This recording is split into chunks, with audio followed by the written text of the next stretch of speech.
when they need help at the, At Wilmore Lodge. yes. And so Wilmore Lodge is also another volunteer opportunity.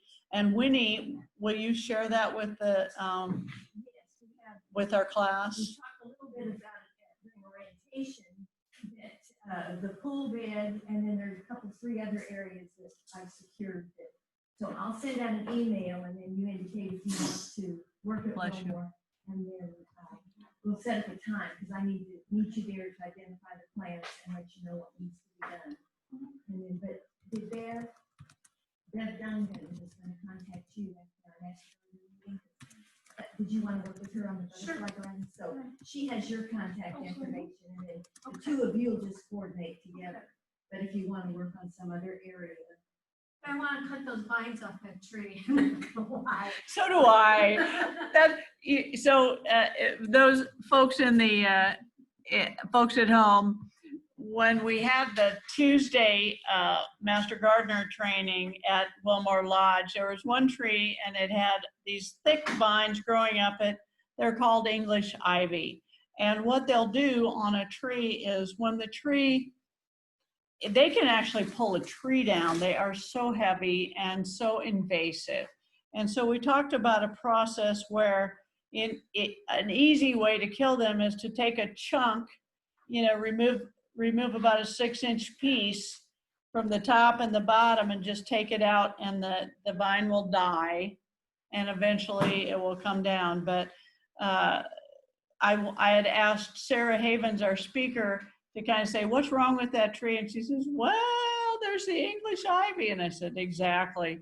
So there are certain little things that you learn just by interacting with other gardeners. And this was a little lesson on how to control those crazy English ivy vines that grow up our trees and take over.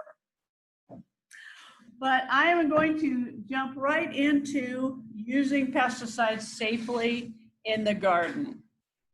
I do want to share with you before I start that I'm only going to leave our videos up for another month. All right, that's it. And then I'm going to take them down. And the reason I'm going to take them down is because they're proprietary, number one. And number two, we want the folks that participate in the online Master Gardener class to have access to the specific presentations that they use in the online Master Gardener class.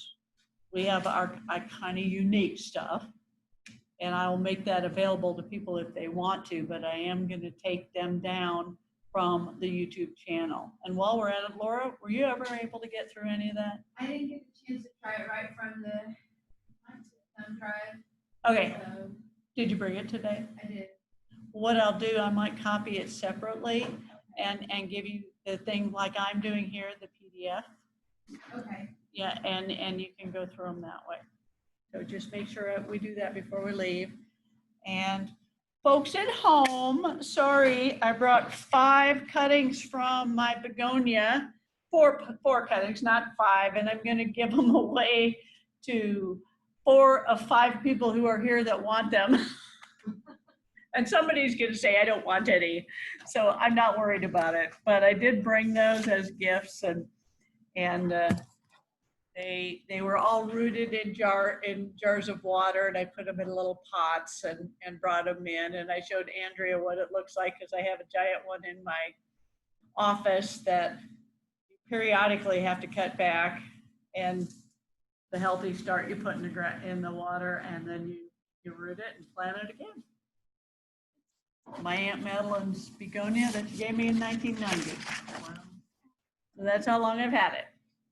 All right, so let's get on to using pesticides safely in the home and garden. And if we can get through that quickly, we might talk about hugelkultur, we might talk about straw bale gardening, we might talk about other subject matter that you guys are interested in. How about that? So we are going to talk about the use of pesticides and understanding pesticide labels.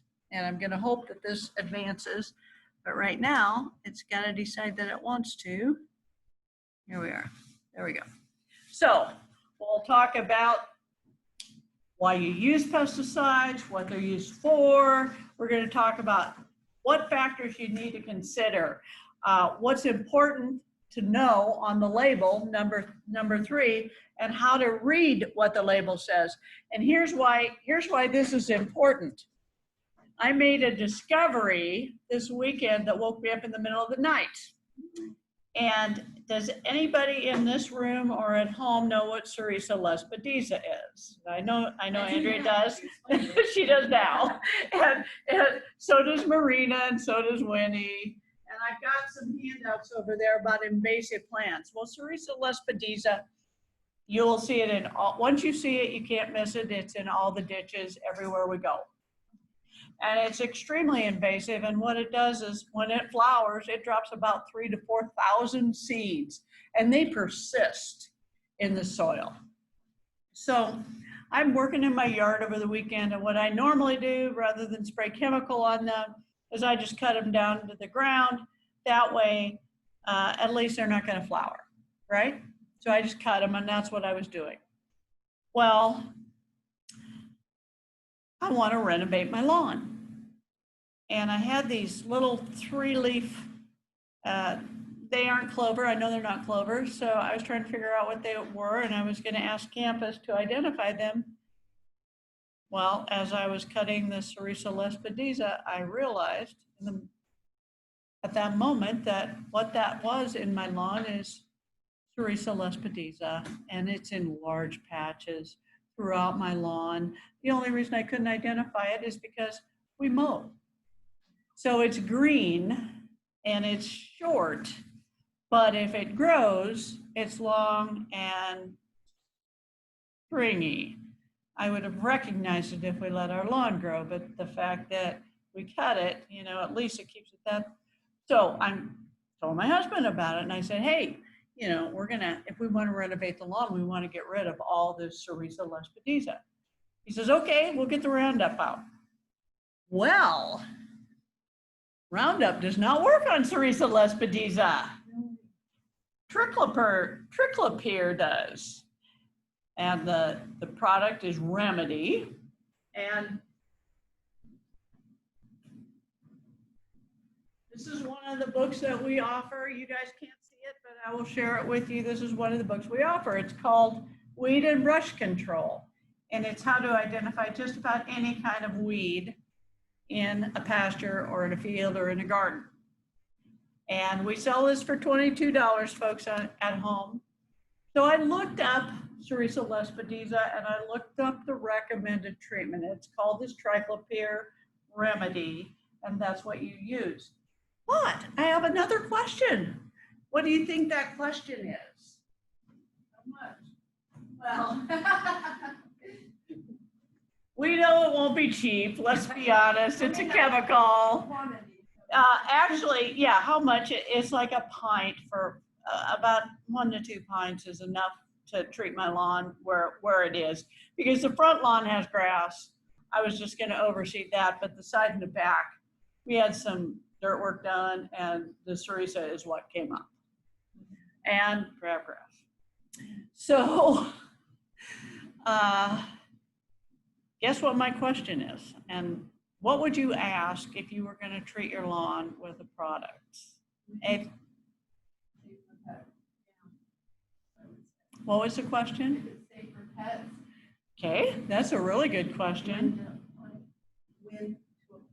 When to apply it? That's another good question. My question is, if I treat those weeds, how soon can I go back and plant grass on top of that? Yeah, and so that's the important question that I need to know, because according to the lawn renovation schedule that campus has printed that I have available for you right now, and I followed it perfectly. I calculated how much fertilizer to apply, and I applied the fertilizer all over the lawn.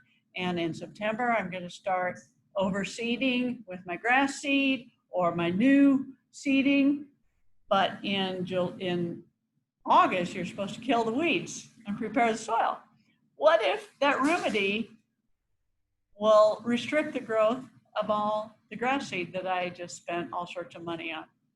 So I need to know. So I'm gonna ask, I was telling Andrea, I've got direct access to all the horticulture experts in the state on Wednesday morning, and I'm gonna ask him if I apply remedy, but this is me without me going in and reading the label, right? If I apply remedy, how long is it gonna be before I can plant on top of that? So that matters. So what's a pesticide? And we call it a pesticide, but it can be an herbicide, right? An insecticide. The pesticide is the overall umbrella.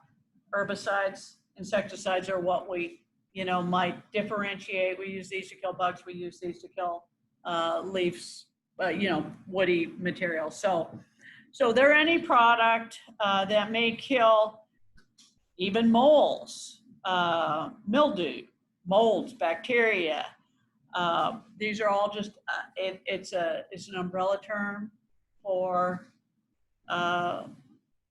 any kind of chemical that you use to kill a pest.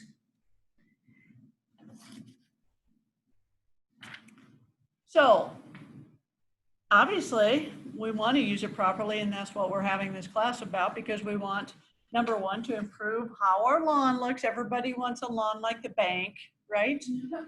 You have to own the bank in order to afford to keep the lawn like the bank. That's just what I'm saying.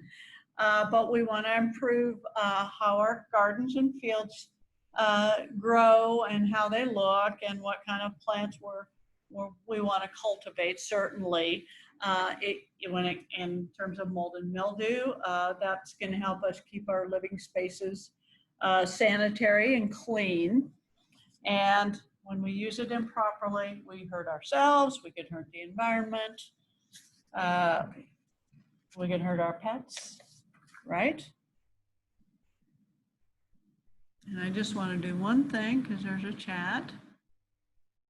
Okay, will anything else grow after? And Lisa Chapman knew the right question. So again, we talked about herbicides. I named herbicides and insecticides, but let's not forget fungicides, which kill fungus, rodenticides, which kill the vertebrate pests like our favorite mice and chipmunks and various things like that. So those are the different terms that fall under that pesticide umbrella. So, gonna give me a hard time, isn't it? Let's see. Let's try that. Oh, there we go. All right. Okay. 3/4 of households use pesticides inside, understandably, because also not only do we have mold and mildew, but we also have insect invasions, right? Only less than 1/4 use them on their lawns. That's an interesting percentage. 10% of households use them on their food crops and on their ornamentals. Let's see if I can get that to click. There we go. So that's the first thing, is we need to accurately identify the pest, and that specialist is looking at, through a loop, at whatever kind of pest is in his net.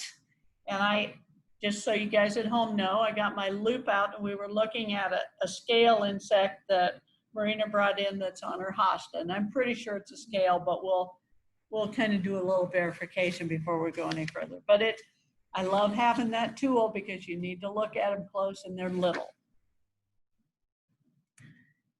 So we need to be sure that we know that we've tried other things before we try chemical control. We call it integrative pest management, so that there are natural things that we can do to control pests that don't necessarily require the use of chemicals. You can use, you can see on this slide, the ladybug is an actual beneficial insect, and we want those. Why? Because ladybugs eat aphids, and what's the biggest pest on our tomatoes and our vegetable plants? It's aphids, second only to flea beetles, right? And on this hornworm, you can see there's a parasitic wasp. That's what all these white, I call them pods, are on that hornworm, and that particular wasp, that hornworm is already dead because those wasps have laid their eggs and they're going to use that hornworm's body to live.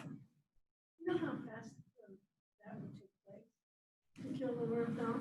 Do you? I don't really I know. don't know. They always say, oh, just leave it alone if it's on there. And I'm going, I'm not leaving it alone. To decimate some plants. Yeah, they take over. They eat everything. I totally agree. It seems like that would be, see, by the time it got that big, you realize how much it ate already? That's the trouble. So, at a certain point, we're going to make a decision to use a pesticide. We may or may not. And so what we want to do is, again, ask the right questions, which we just talked about, and read the labels. There are many products you can buy through lawn and garden centers. Other products are restricted. And in order to purchase restricted chemicals, which are usually just a stronger version or a concentrated version that you mix with water in order to apply, you need to actually take private pesticide applicator training, which I have done. I've offered it for several years, but this year I got my private pesticide applicator license because I wanted to purchase some product to kill woody plants, and it's called Tordon. It's not that big a deal, but in this case, it was much cheaper to buy a bulk version of this Tordon at the MFA store in Versailles than it was to buy it over the counter at Orscheln's, which you can buy it over the counter, don't kid, and you buy a smaller amount and it's ready mixed. So you don't have a whole bunch of chemicals sitting in your garage waiting for you to use it. If it was me, I'd always say buy what you're going to use. Don't keep it around. Disposing of it is half the fun. And I'm being sarcastic. I'm just telling you, in case you can't tell. Not ironic, sarcastic. All right. So we want to train you to how to read the label and how to understand. And here's the interesting thing. How many times should you read the label? First, before you buy it. Second, before you mix it and apply it. Third, before you store the leftovers. And fourth, before you throw it away. So these are important questions. So, and this is what I love about these labels. You can see the front of the label and it might say what's in the jar and all that, but they always have these peel back labels that have all the cautionary stuff. And good luck if you've got cheaters, if you can even read that. It is so small, it's ridiculous. And do you feel guilty when you go in a store to peel back the label and read it before you buy it? I don't either, but people would. They'll probably be more likely to ask the salesperson who may not know much more than you do. So, salesperson, oh yeah, everybody buys it. That's perfect for that. So, long story short, the label provides what you need to know about how to apply the product safely, number one, and how to just use it safely and how to dispose of it safely.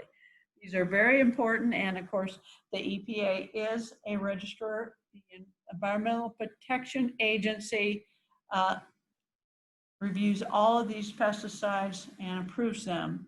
Otherwise, you could not purchase them. All right.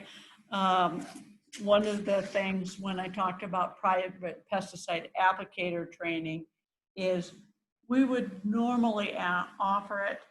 Most farmer producers who want to purchase large amounts of chemicals will take that training.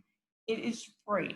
The only thing they have to do is buy the $12 manual that they have to keep and come in for a 3-hour training about how to handle pesticides properly and how to use them properly.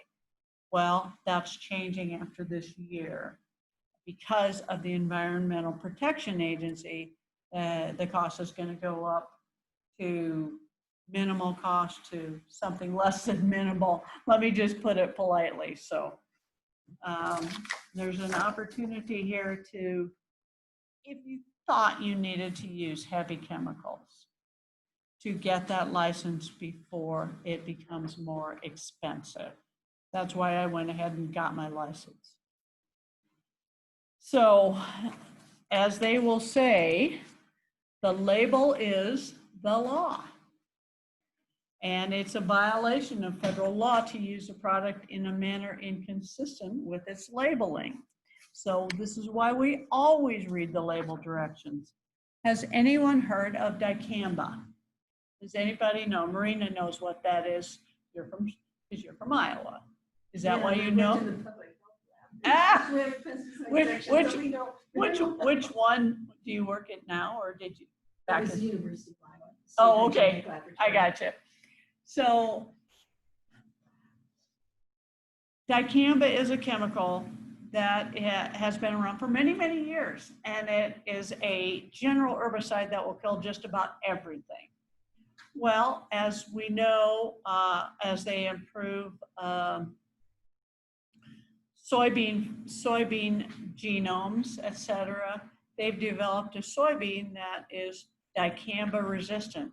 Why do you think that they developed that? They developed it because the soybean fields had weeds in them that the farmers needed to kill, and they used to have to go in and manually remove those weeds. Well, it was much easier to use a chemical to kill those weeds. And so they made dicamba resistant varieties of soybeans. Only thing wrong with dicamba when they use it in fields is it had to be controlled, and it drifts, and there's a term called volatilization, where it becomes a gas and spreads. So if I had a peach orchard next to my neighbor's soybean field, and he planted the dicamba resistant variety of soybeans, and then he sprayed it with this dicamba herbicide, and the weather was just right, it might have drifted into my peach orchard and killed half my trees. And by the way, that really happened. That's real, that has happened. And basically, the Environmental Protection Agency said this year, after July 31st, no more dicamba, which, by the way, 91% of the soybeans planted over the last 5 years up till now were dicamba resistant soybeans. So that particular product, Monsanto's going to have to go back to the drawing board on that one. I don't know how it's going to affect that market. So there's your ag side. So as the slide says, there are a lot of active ingredients that are pesticides. And there might be over 25,000 different products. That's a huge number, and they all have their own label. I'll bring you some examples, but we've looked at it before. I think we had some 2,4-D, I think, that we looked at the label a couple of weeks ago. So again, always read the ingredients, always know what you're using and why you're using it. So here's the trade name, and we all recognize Roundup, of course, and Ortho Cleanup is one that most folks have seen in the past. It's a 2,4-D product. And so the brand name is one that folks will often ask for or be told to ask for when they go to the store, and why they're going to use it. So glyphosate, which is the active ingredient in Roundup, which is basically will kill just about everything. It is the underlying ingredient. And in the Ortho Cleanup, it doesn't say that it just says glyphosate because I think it has 2,4-D in it. We used to always use 2,4-D to kill dandelions, but it didn't kill the grass.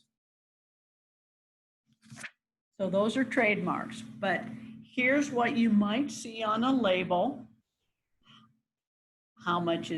What is in it? It's 41% glyphosate. It's 59% inert ingredients. Some of that has come out as a lawsuit. What's the inert ingredients?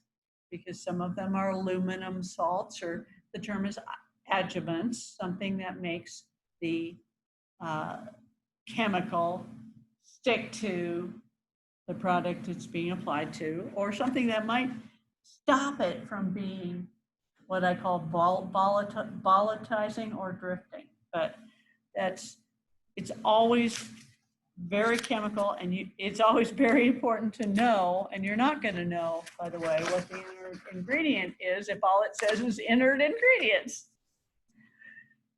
It's like taking, I'm not going to go into this. But so there are dry versions and there are liquid versions, and we just need to know how many, for example, how many pounds in the dry formulation. And sometimes they call it wettable,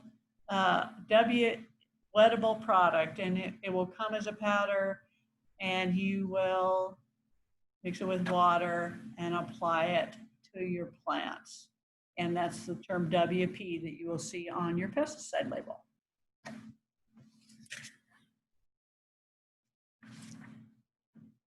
So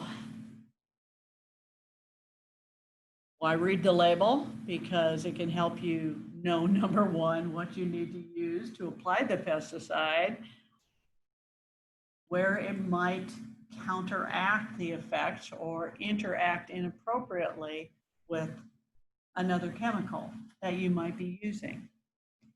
And so you need to know these things. It will say, for example, some of the products that they use in a field might say, please do not let cattle into this field for 18 months or for 12 months. You can apply this to the field, but you can't let animals graze in that field. And there are chemicals like that. You look shocked, but it's really true. 18 months. I know. It really, really is a very long time. This is why you read the book and want to know. That particular book, that weed and brush control guide will tell you that, but the label will tell you that as well. So every pesticide label says keep out of the reach of children, and children way less than we do. And the toxicity, they can tolerate much lower. They cannot tolerate a high toxicity level, the kind that our bodies might be able to tolerate. That's why they say that. And you know, there's always somebody who decides to mix this pesticide and put it in a soda bottle. There's always somebody who does that. And a kid might see that and you know, just take a drink out of it, and you might not know why that kid gets sick. You might not even have a clue. That's why we need to make sure, number one, that we label properly, that we read the label, that they're out of the reach of children, and that we're following the ingredients. So there are various levels of poison levels that our bodies can tolerate, and that's one thing that this talks about. So there are 4 routes of exposure: oral, which is the mouth; dermal, which is the skin; inhalation, which is, of course, the lungs; and right through the eyes. Does this sound like anything else that we're dealing with right now? We're so much more educated now in how viruses transmit. Okay, so there are signal words, and sometimes it'll be larger and more obvious. Danger, danger, poison, warning, caution. These are indicators on how toxic that particular product is. A moderately toxic poison will say warning. Most will say caution, meaning they're slightly toxic. If they say danger or danger poison, those are the most important words on the label, and that means they are highly toxic. That means that they pose risk to humans, okay? And that's normally the chemicals that you require a license to purchase. Because once you've got the license, it doesn't mean, it means that you are trained. It's simple as that. So we will always want people to use the product that will do the job with the least toxicity, okay? So again, and you can see some examples of products that fumitoxin, which is a fumigant, that's the kind of thing that you certainly don't want to be in the room when they use it. They might use it to rid your house of, without looking it up, I'm going to say some kind of a bug infestation where you couldn't be in the house when they release that toxic product. Ficam, warning, that one's moderately toxic, and orthine soluble powder, which is just slightly toxic. And again, we want you to be careful to use the least strong product that will do the job. So pesticide products will also tell you how to respond to an inadvertent exposure. And in this case, here's an individual who's getting oxygen. Is as an example, anhydrous, and those of us who are from Iowa know what anhydrous is. It's a gas, it's an ammonia gas. Well, if there was a leak of ammonia gas or anhydrous, what that does is if your eyes are open and you breathe it in, it immediately takes the liquid out of your eyes and out of your lungs. It's extremely dangerous. And it's one of those things where you need to know what to do. Do you flush it with water right away? Moments can make a difference in your continuing health and safety. And I've been at a grain elevator in Iowa when a guy got a face full of anhydrous, and they were not treating him properly. He's just kind of gasping, and I'm going, you need to call the ambulance. You need to call the ambulance. You need to help this guy. But there's usually a toll-free telephone number, but remember the 3 most important numbers that you need to know, and you also need to know the name of the product. And that is 911, exposure to X, Y, or Z. And normally the 911 operator will look it up quickly and say, here's what you need to do. If you've ever been where they have the washing stations, they have those often where they use chemical products and an eye wash or a shower or something like that. So I wish this would go away. Let's see if I can make it down here. It's probably better. So the labels will say if they're hazardous to humans and animals. We want to read that.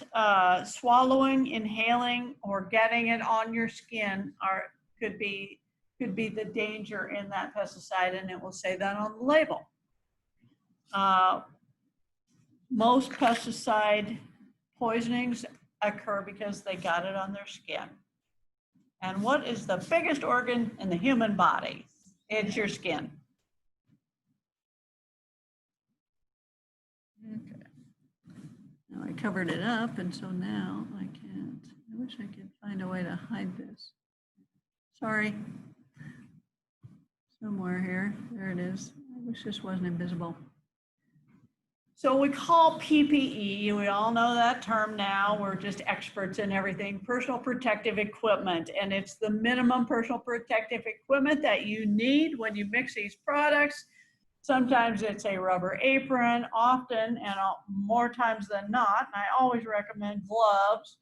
The nitrile gloves are the ones that will protect you most of all, that be the blue ones. You can read those if you go to the Menards store, and they will say what those what level of protection you'll get from those gloves. I said Menards, but obviously Home Depot, Lowe's, Walmart, any place, they'll say what kind of gloves to use. Cotton gloves usually don't do anything for you, just so you know. They're just not going to do the trick.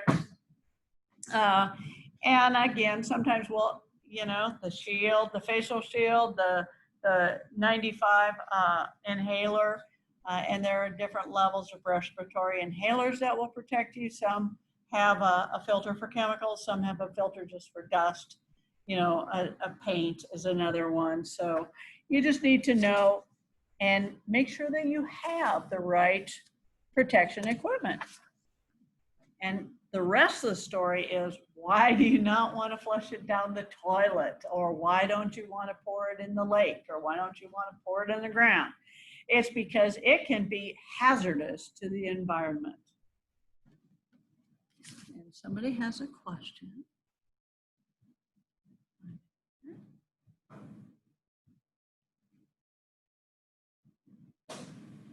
Okay, nothing major.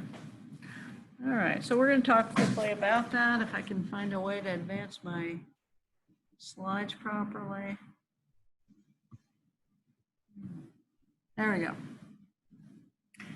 So there's a specific number that'll be on the label of that product. It will be a label, it will be a number that was issued by the Environmental Protection Agency.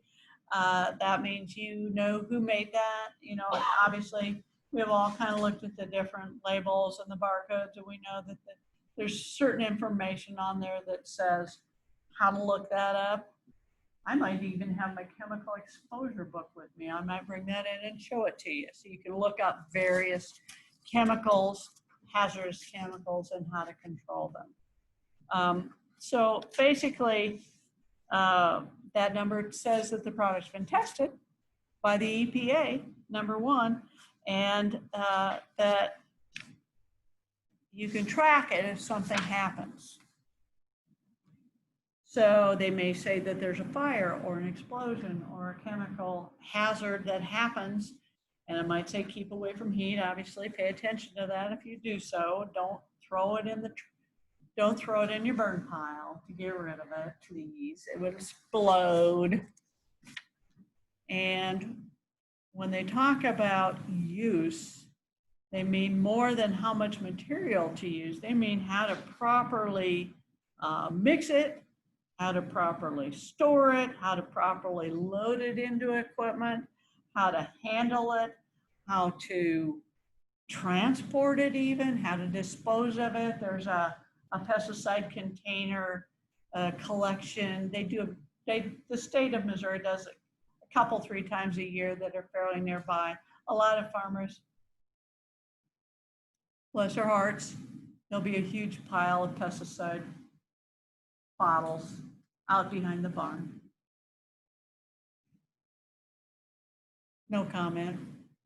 But, you know, maybe they're going to put them all in the back of the truck and take them to the pesticide collection because it's safer. Because please don't bury them. The chemicals will leach. So anyway, there's a lot of information that's on there that says what to do in order to handle your pesticide properly. And the label will always say it's only safe if it's used according to label directions. What does that surprise you? They will often disavow any liability if you don't use it properly. And the first thing they're going to tell you is you didn't use it properly, right? You know that. So just be aware that it's important. And yes, we want you to be sure to always put your PPE on. So we'll take a little bit of a 5-minute break and we will be back, guys. So I'm going to stop sharing that. And if anybody has any questions, go ahead. And I'm going to put the next slide up, but take 5, guys. I'm going to get some labels and I'll even get my little book. Here we are.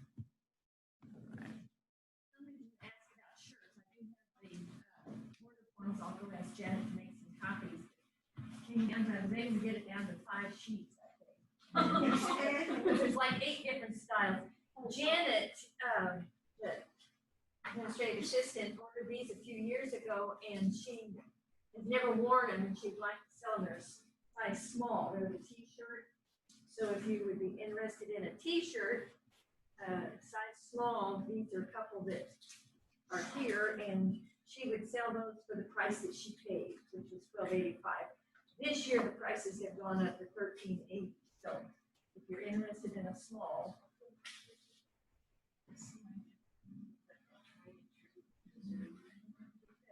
I know.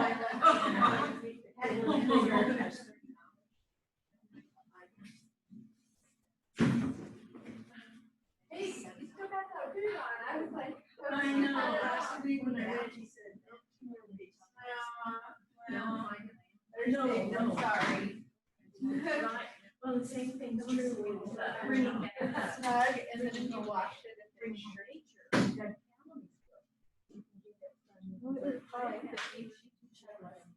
And then when you wash it, I didn't know to look there. I haven't. It's a pretty color. And I'll email you the colors, or I can show you. I have a different sheet for each shirt. You're welcome to try it on if you want to. Okay, I'll do that.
Yeah, I was hoping last week I would get it on, and then I told you Ornamentals for a week, so hopefully just one more week. Okay. Yeah, it's terrible, isn't it? I wore one of like that. First, at 6 weeks. You won't believe how stiff. And you no longer have to wear that boot. Your foot does not come out normal. It's like real stiff until you kind of work it through. It was like, I was really shocked. I don't know how long you've had yours It'll on. be 6 weeks. I Foot. think. It was weird. And he was like, just gradually take it off. And I'm like, okay, you can't tell somebody that. I take Just it took off, I take it off, I'm ready to go to bed, and I go to the shower, and then I might have to go get a drink of water, and, go back in the, he says, I want you to wear that every step, or I'm gonna put you in a cast. If you can't remove it, I said, okay, well, fine. Oh, God. Told you I had to get them to, all the night, I have to start it back down.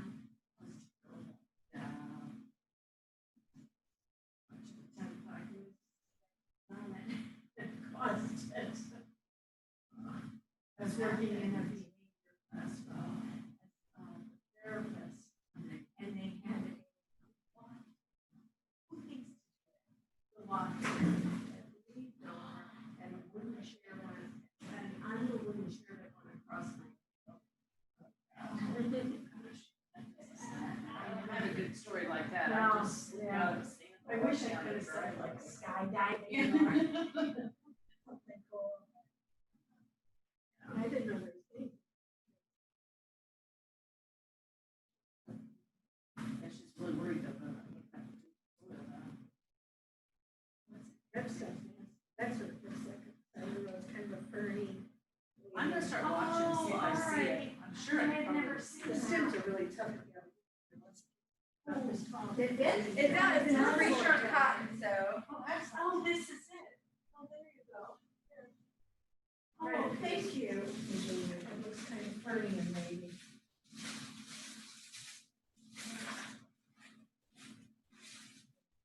That's right, but it's everywhere.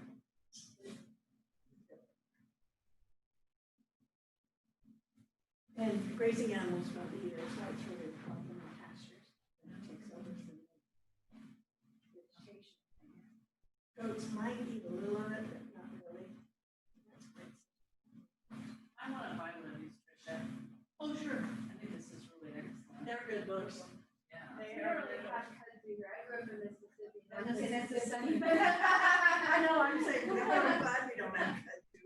Yes, Yeah, so like there's one of these, we have it's all some- over my dad's golf course, just where like he to lives, check. and everything. You hit your ball in there, you're not. Just You're out. not. No, stick your hand in there looking for it either. That's where the snake thing is. Oh. So how do I know you. Yeah, it's great. And those are all free, so take whatever you want. I did I did, I moved there, when I was 20, and I lived Yeah, no, I love there, my famous. Yeah, no, I it's. go to the okay, well, Yeah, I because it lived just there gives by you myself, well, Okay. Yeah, And then I went go to crazy. yeah. And it's you're all the touch. OG. I moved up And there, and we'll my friends met a girl there. Yeah, But that's it, that's it. Yeah. That's so much. Yeah. Oh, yeah, that's exactly what That's good, you Yeah. know. And it, I mean, yeah, I moved like 11 years ago, and it's a little closer, and I had friends that had, vacation here and stuff, they were okay with this. And at first, when I was a kid, for vacation, that was our house, how I knew that's where I was gonna.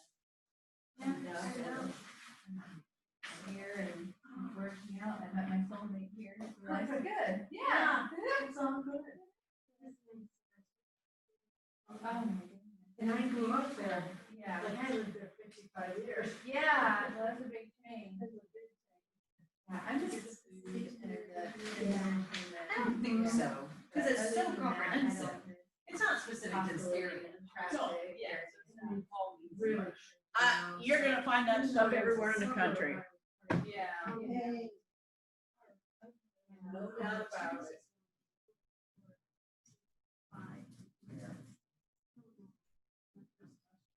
And now my friends.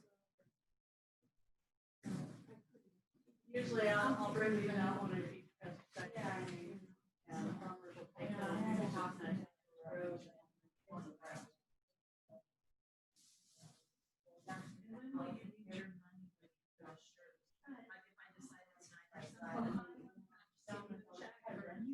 Or you can make it here, or you can come to one of the. I know you said last week, Yeah.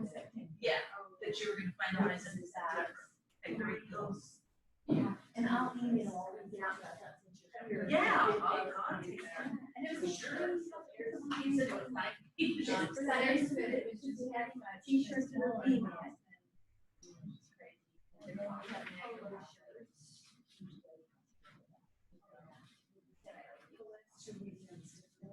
Oh, I see, these are the, that's one, So it just depends on what you want. Right. Short sleeve V-neck t-shirt.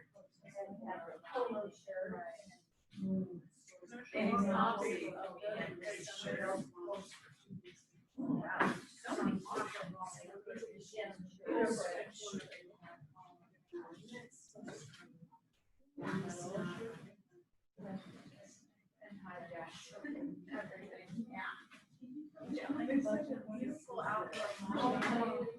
Oh, not yet. We'll get to it. Too soon.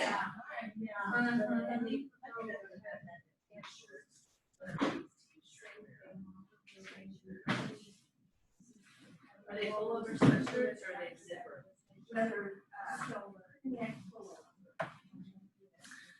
We're getting there. We're just not there yet, guys. Still chatting.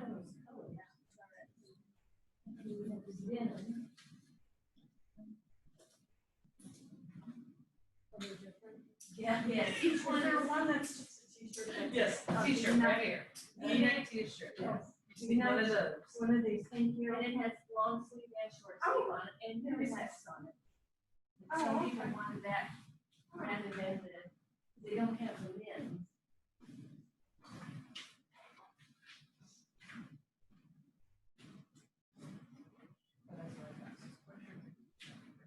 This one is a caution. That one's the fumigant. This one is a warning. Warning. Warning. This is very dangerous. Here's another one. Warning. Wait, did we say these were moderate? It doesn't say danger. Warning is moderately caution.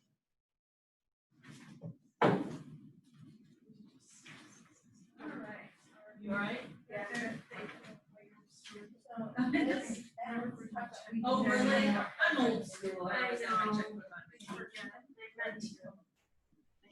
I'm such a big t-shirt. Sometimes They we, are. Yeah, they were in the magazine. Yep, and that's what I did. okay, that too, yeah, let's just put it on the table and. Native land. Right. Yep. Tomatoes. Yeah, we'll spread all that stuff out. Potatoes. Yep, and that reminds me, I need to talk to a lady about her emerald ash borers. Okay.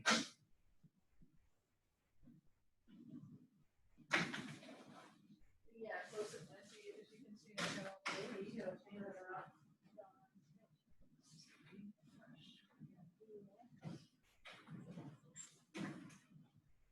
Well, everybody, we are just talking about ordering shirts and we're going through some handouts here.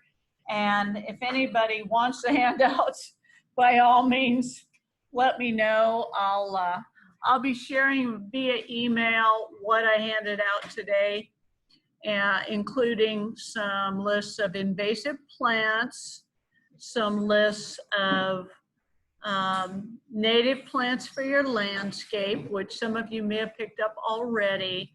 And some folks have decided to purchase the weed and brush control books that we have available at the MU Extension office for $22. And I'm sorry that you guys weren't here today because I passed out free copies of quail-friendly plants for the Midwest, but I will happily give you each a free copy of that if I haven't done so yet. Yeah, oh, they're cool. You guys are, well, it doesn't really matter because no matter what you do, you're gonna want those plants. There's places, well, excuse me, let me take that back. Let me rephrase that. There's places where you might appreciate having that plant.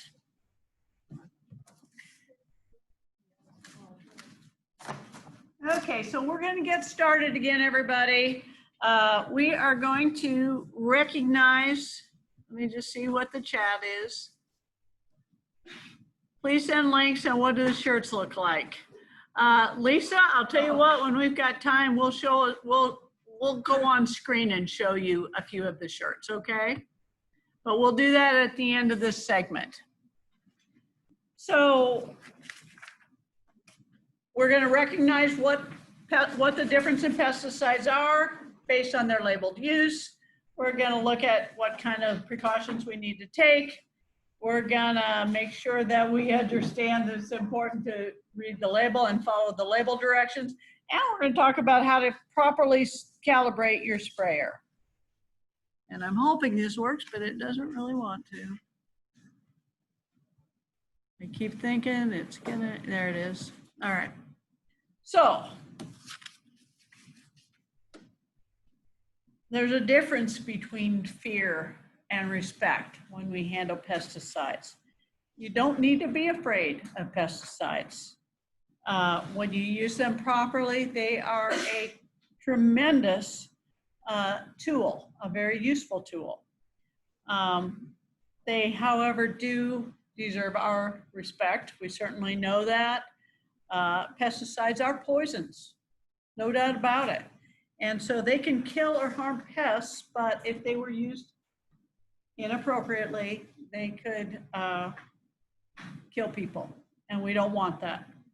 So we need to be careful to handle them with care. Most of the over-the-counter pesticides are formulated for home use. Many come ready to use, so you do not have to handle or mix them properly or improperly, as the case may be. And so usually it's available in a concentrated form if you know that you have a larger area that you want to use the pesticides on, and it's much cheaper to buy it in a concentrated form as a general rule, but that's mostly for agriculture and for industry. Please always opt for safety so that you won't be sorry. Read the label, know what it is. Don't use or place them where children can come in contact with them. Don't apply chemicals around children's toys. That is extremely important. Cover pet food and water dishes. Don't accidentally get it into the pet's food or water. Keep them out of reach of children and in the original container. So use the appropriate gloves, masks, etc. when you mix them. Do it over what they call an impervious surface, which would be obviously concrete. Don't mix it near a storm drain, and don't hose it down the storm drain. That's a bad thing, believe it or not. All storm drains just go to the lake around here. That's where they go. Keep the container below your face level. Why would you do that? Because you wouldn't want it to spray or splash you. You don't, the last place you want to get a face full of, the last place you want is a face full of pesticide. Make no mistake about it, and they want you to have a spill kit available and to clean them up should they occur, which means that you need to know how to clean up a spill. So again, only use it carefully. Don't apply more than you need to use. That's the most important thing. There's a lot of people who will use this, if a little is good, more is better. No, not in the case of pesticides. They've been carefully tested, and trust the people who test them to know that, you know, the right amount is the right amount to use, and it will say so on the label. Make no mistake about that.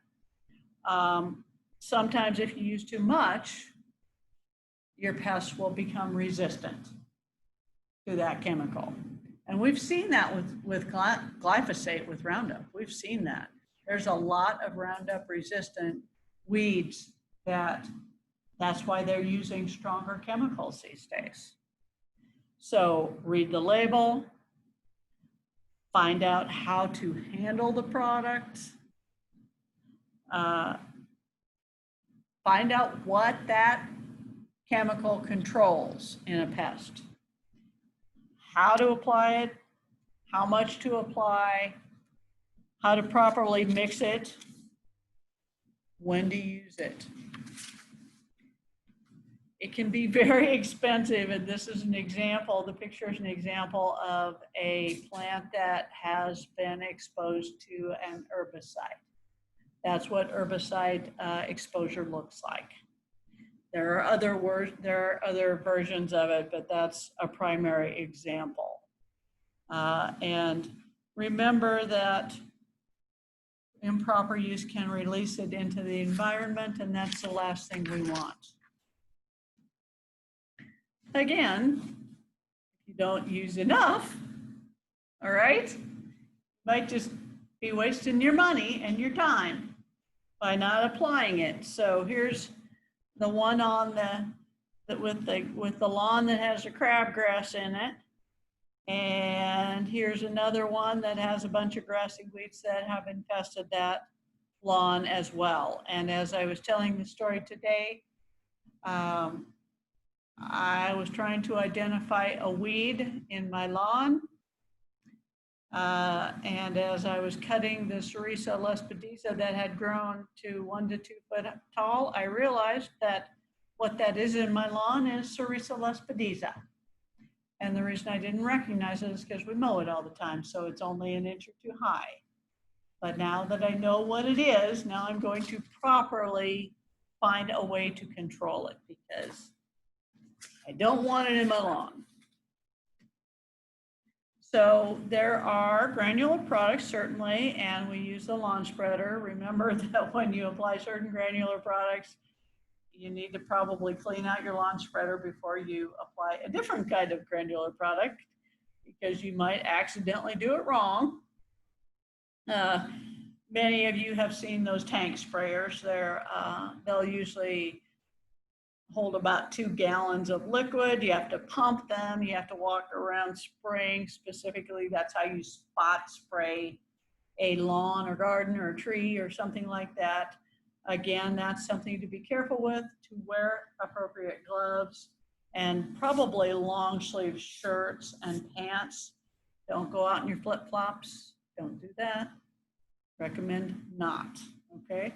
Wear your appropriate clothing to protect yourself. And when we teach private pesticide application, we teach you how to measure the area so you know how much you're applying. And we may talk about that a little bit. So there are ready to use and liquid products will normally say, apply it till it runs off, just spray it till it runs off. Some will say, make sure the surface is wet. There are drier granular products that are ready to use, and you'll just say how much to use in a specific area.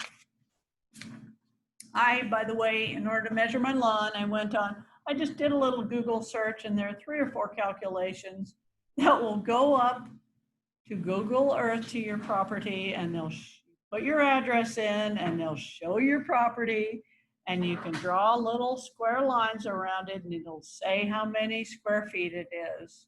So I did that, and that's how I know that my lawn area was approximately 1,450 square feet. It's kind of hilarious because there's that overhead picture was when the leaves were on the trees.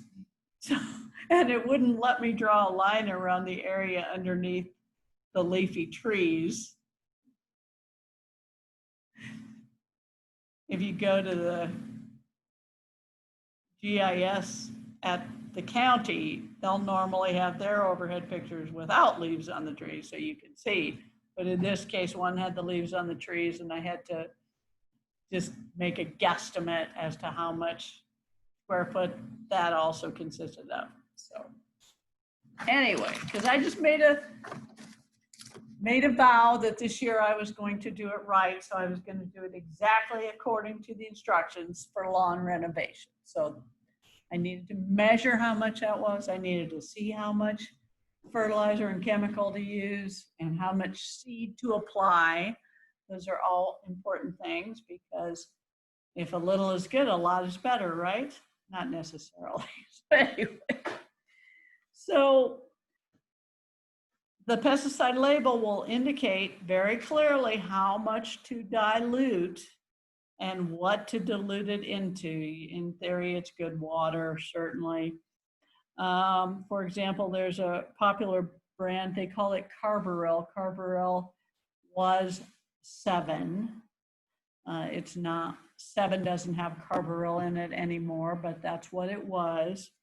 And it recommends to apply 1.5 to 3 fluid ounces of the product per 1,000 square feet, or 2 to 4 quarts of the product per acre to control a wide variety of insects on the turf. They used to use that. That's what everybody buys to control Japanese beetles or anything else on their rose bushes. The other thing it also controls and kills is bees.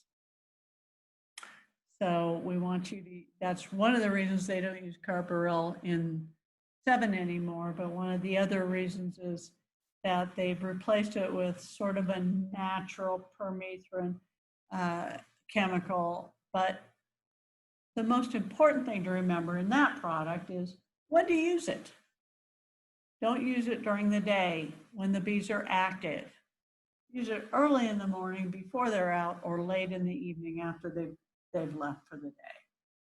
And then you can safely use it on Japanese beetles or whatever you think the label indicates that it's appropriate for. So you need to know how much pesticide is being delivered by your tank sprayer if you're going to use it. So we do have a MU water quality guide, calibrating home garden equipment. I can make that available to all of you here, probably by email, I think would be the best. But why do you need to calibrate them? You need to know how much your fertilizer spreader, how much your sprayer, how much your duster is actually spreading.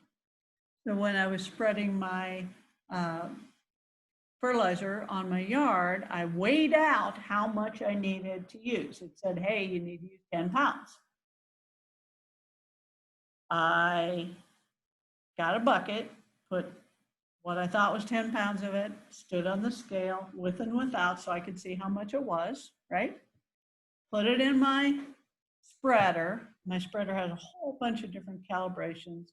Spread it over and saw how much I had at the end, so I knew if I had spread my full 10 pounds or if I needed to spread a little bit more. So it was actually, once I spread it over the whole area, I could probably go back over it one more time real quick. But that was my method for calibrating, is weighing it out, knowing how much I needed to spread, and then just making sure I used all of it. And so again, we're going to hit on this calibration again because we need to know how much we're using and how much we're applying. And so we need to know, number one, how much time it took and how much it put out in that time period. So once you've determined what the output is, you can calculate, you can calibrate the spray equipment, and it allows you to determine how much you want to deliver and how to adjust your equipment to do so. Too little won't control your plants. Too much is a waste of money. It can damage your plants. It can damage the environment. And, oh, by the way, it's against the law to use it. So here's what we use. We use a scale. We use a measuring tape. We use a measuring cup, and we use a timer. And we can use the measuring tape and markers to measure the area that we're calibrating. And we use a measuring container so we know how much. Why do we use a container? We're going to spray it right into that container, and we'll see how much we put out in what period of time. That's how we know. And we can use a scale so we can measure the weight of the granulated output. And we use a timer to time how long it takes to apply a cup of material. So here's one way that we do it. You mark off an area of 20 by 50. That's one way that they show on the picture. Put water in the tank, just plain water, spray the area and measure how long it took. All you gotta do is set your timer. How long did it take to cover that 1,000 square foot area? I would do smaller, probably do 100 square feet. It'd be a lot faster. And then you would, it says for that, so once you figured out, hey, I spread water over my 100 square foot area, now I'm going to, and it took me 20 seconds to do it, all right? So now I'm gonna get my container, I'm gonna squirt into my container for 20 seconds and see how much my output was. See if I put a cup, see if I put a quart, and then I will know. My goal is to apply a quart of liquid to 1,000 square feet. It's going to take me 30 seconds to do it using this tank sprayer. So you should all have that calibration information as part of your books. Kind of told you how I calibrated my granular sprayer. They say put it on a tarp or plastic, collect and weigh how much you use for the calibrated area, calculate the product applied per 1,000 square foot or pounds per acre.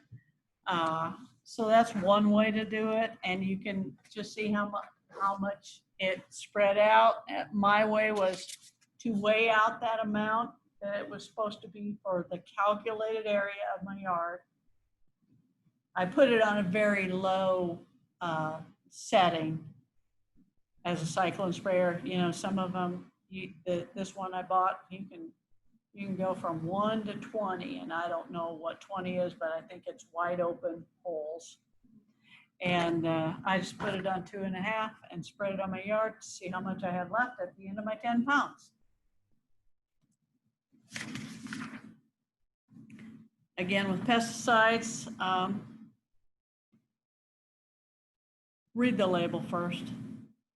I can't say that often enough. Mostly they're going to be given based on the amount of active ingredient in the product. Here's a turf fungicide, 3 ounces per 100 gallons of water. That's based on a 12,000 square foot lawn. Anybody have a 12,000 square foot lawn? I hope not. Andrea thinks she does. So we know that we need to, we know that it took 3 gallons of water to cover 1,000 square foot. So we're gonna have to do 12 times 3, right? 36 gallons of water to cover that 12,000 square foot calibration area. That's a lot of fungicide. So here's the answer. Our sprayer applies pesticide at 3 gallons per 1,000 square feet. Our lawn is 12,000 square feet, 36 gallons of fungicide. And so there's a little typo there. 3 ounces per 100 gallons, so we need to add 1.08 ounce of product to 36 gallons of water. Do you guys realize how little product that is? I mean, they deal in teaspoons. They deal in very, very small amounts. And so we're done with that module. And I'm gonna stop sharing and we're gonna show you guys what the t-shirts look like, a couple of them. Let's see, let's click to exit, click, exit, all right. Let's close that one, leave that one open, and start here. All right, guys. Yep. See if we can see this.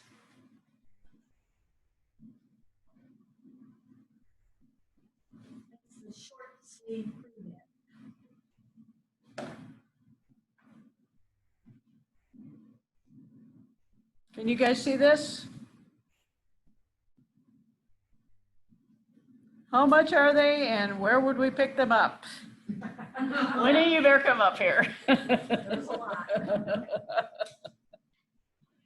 But you guys can see this, correct? And I want to just find a way to unmute. Yes, Lauren I says, can- Lauren says she can see it. And Janet has the polo on if they want to see. Oh, I'll have Janet come in. You go ahead and talk. There'll be order forms that'll be emailed out, and there's 5 different emails that'll be coming with the different styles. We actually have 8 different styles of shirts.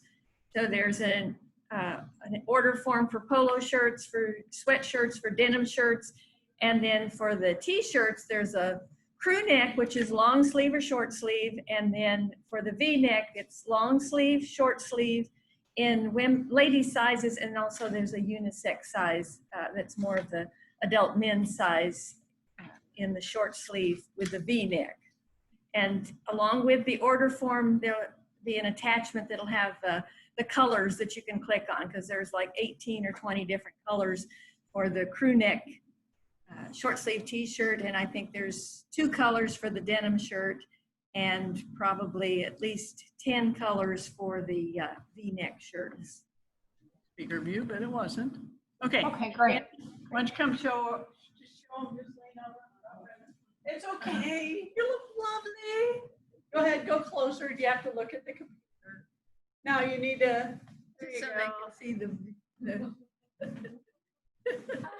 Now come on, model appropriately. You can do that. Woohoo! But that's what it looks like. It's opposite. See, I'm going one way and it's Yeah. opposite on there. Yeah, it does.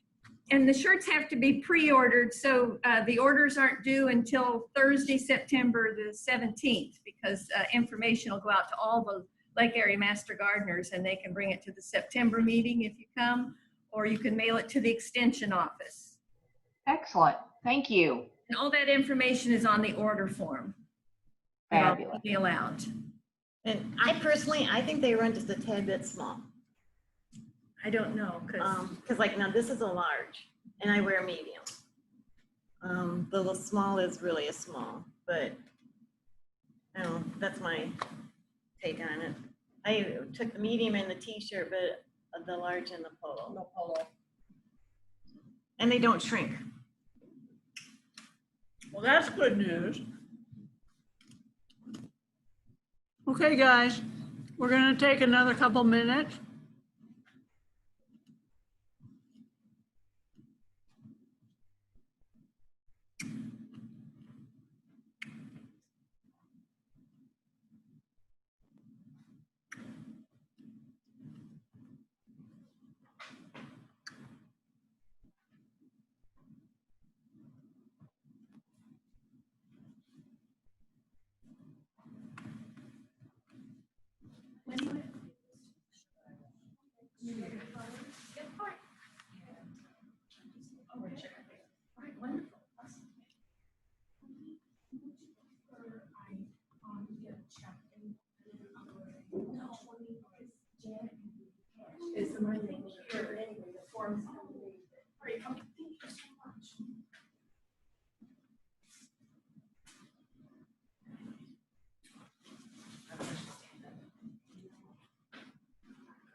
in July. Too many.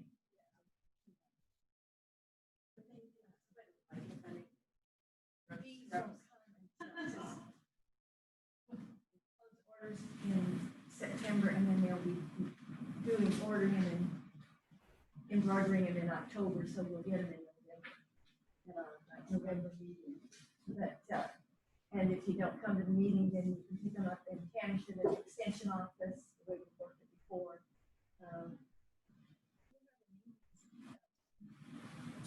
Second Tuesday. Yeah, the September one will be in the afternoon instead of in the evening. It'll be from 1 to 3 at Wilmore. Is where we're looking at it inside. And the Randy one, great Randy. And is that the one on, indoor plants? The house plants.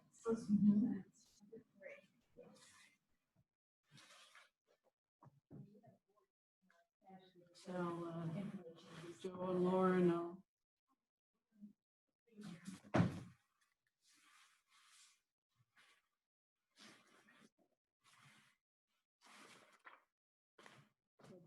Joe and Lauren will drop those books off.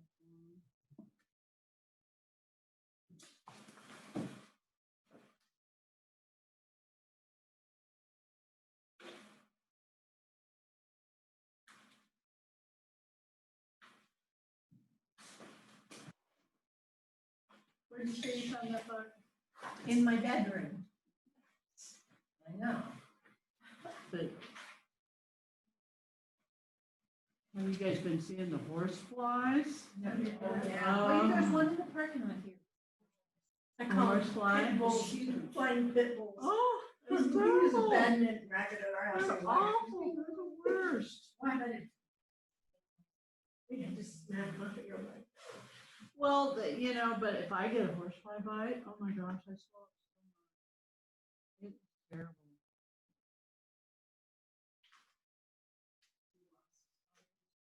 Huh? If you get a wasp bite, does it smell it? Well, I tell you, I haven't got a wasp bite, but I got a terrible horn thing.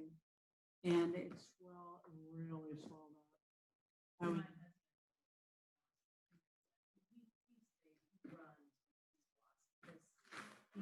I don't blame him. Yeah, I don't blame him. I don't blame him at all. they say it's not a cheap food. As a kid, they don't know.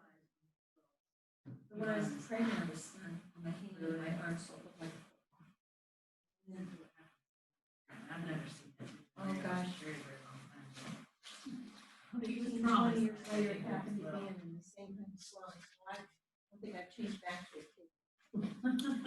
Well, I tell you, you know, the hornet sting that I got, I was mowing it, you know, and I got one and I knew what it was. It had happened to me, not too long ago, and where I got 3 stings, and I knew right away I needed to get away. And so at least I only got 1 sting on that scenario, but it was terrible. It really was. And, you know, it swelled up so much, and the 3 stings that I got, one was on my behind, one was on my hand, Try to check the glucose with it, or do I need? and then one was on my ankle. And this time I only got one on my ankle. Awful. And it's really swollen up for quite a while.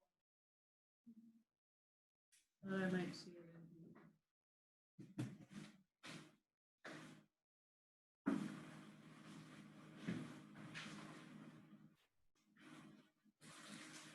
See that?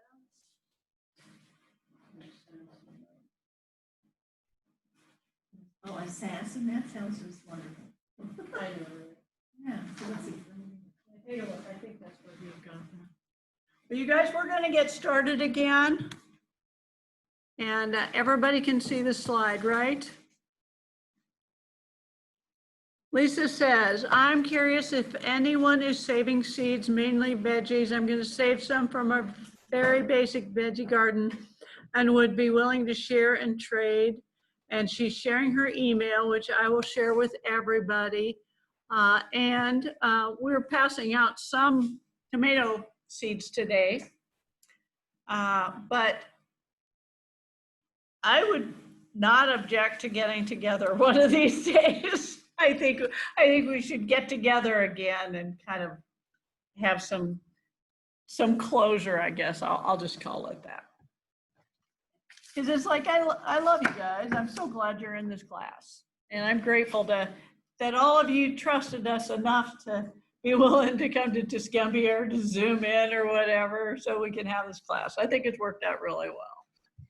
So I'm going to go very quickly through this last segment, using pesticides safely in the home and garden. And I'm going to hope, again, that my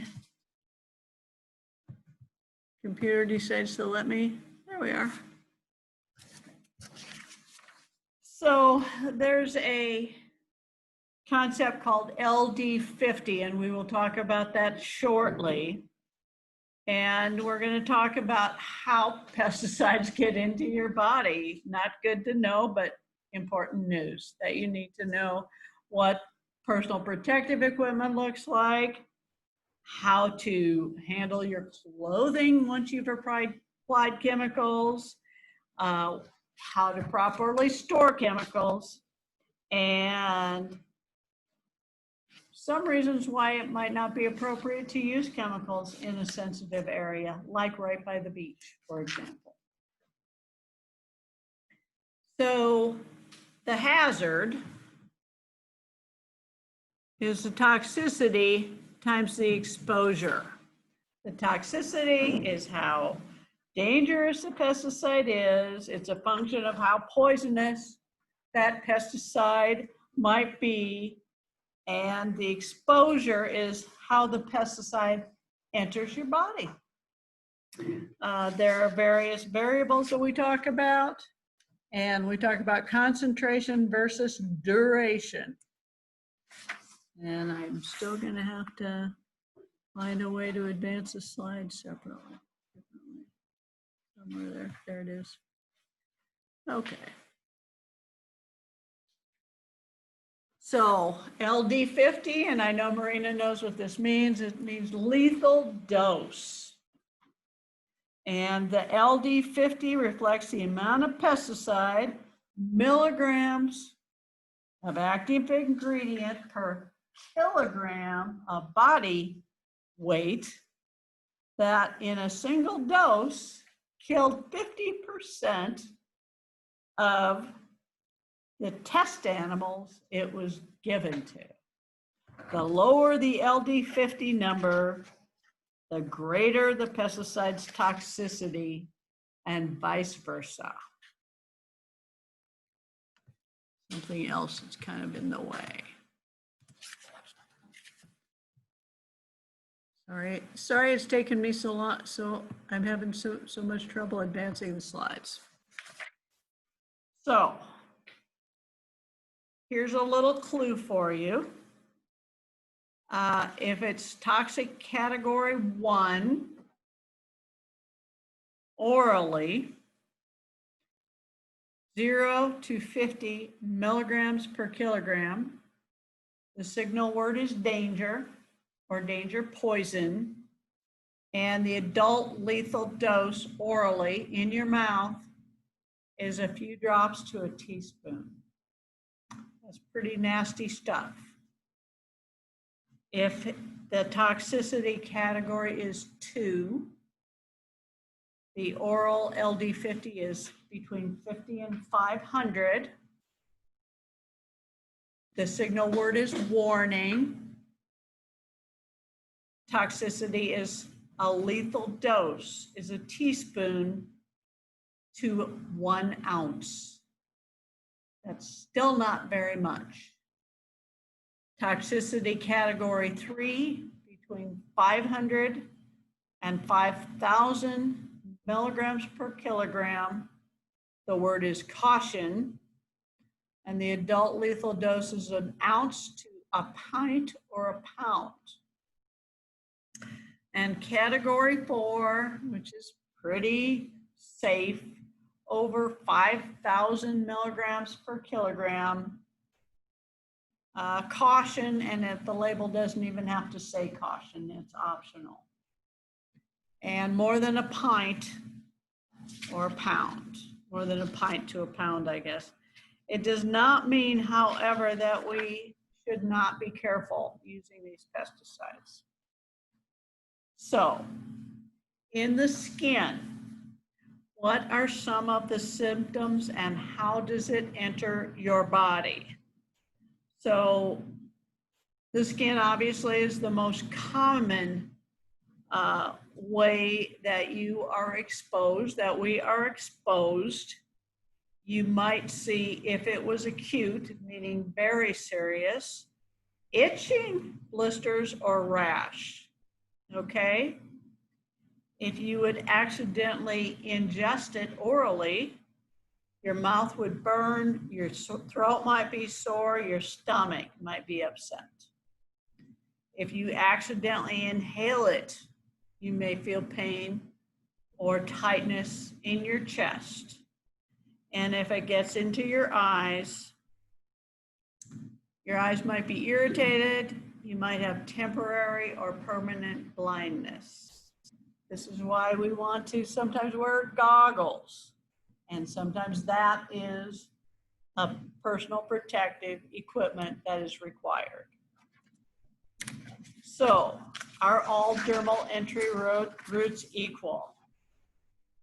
So, the chart shows that, for example, although the rate of absorption might be much more rapid in bodily areas where our skin is thin, such as our ears or our forehead, our forearms and hands are much more likely to pick up the pesticides because you're handling it and you're mixing it and you're actively using it with your hands.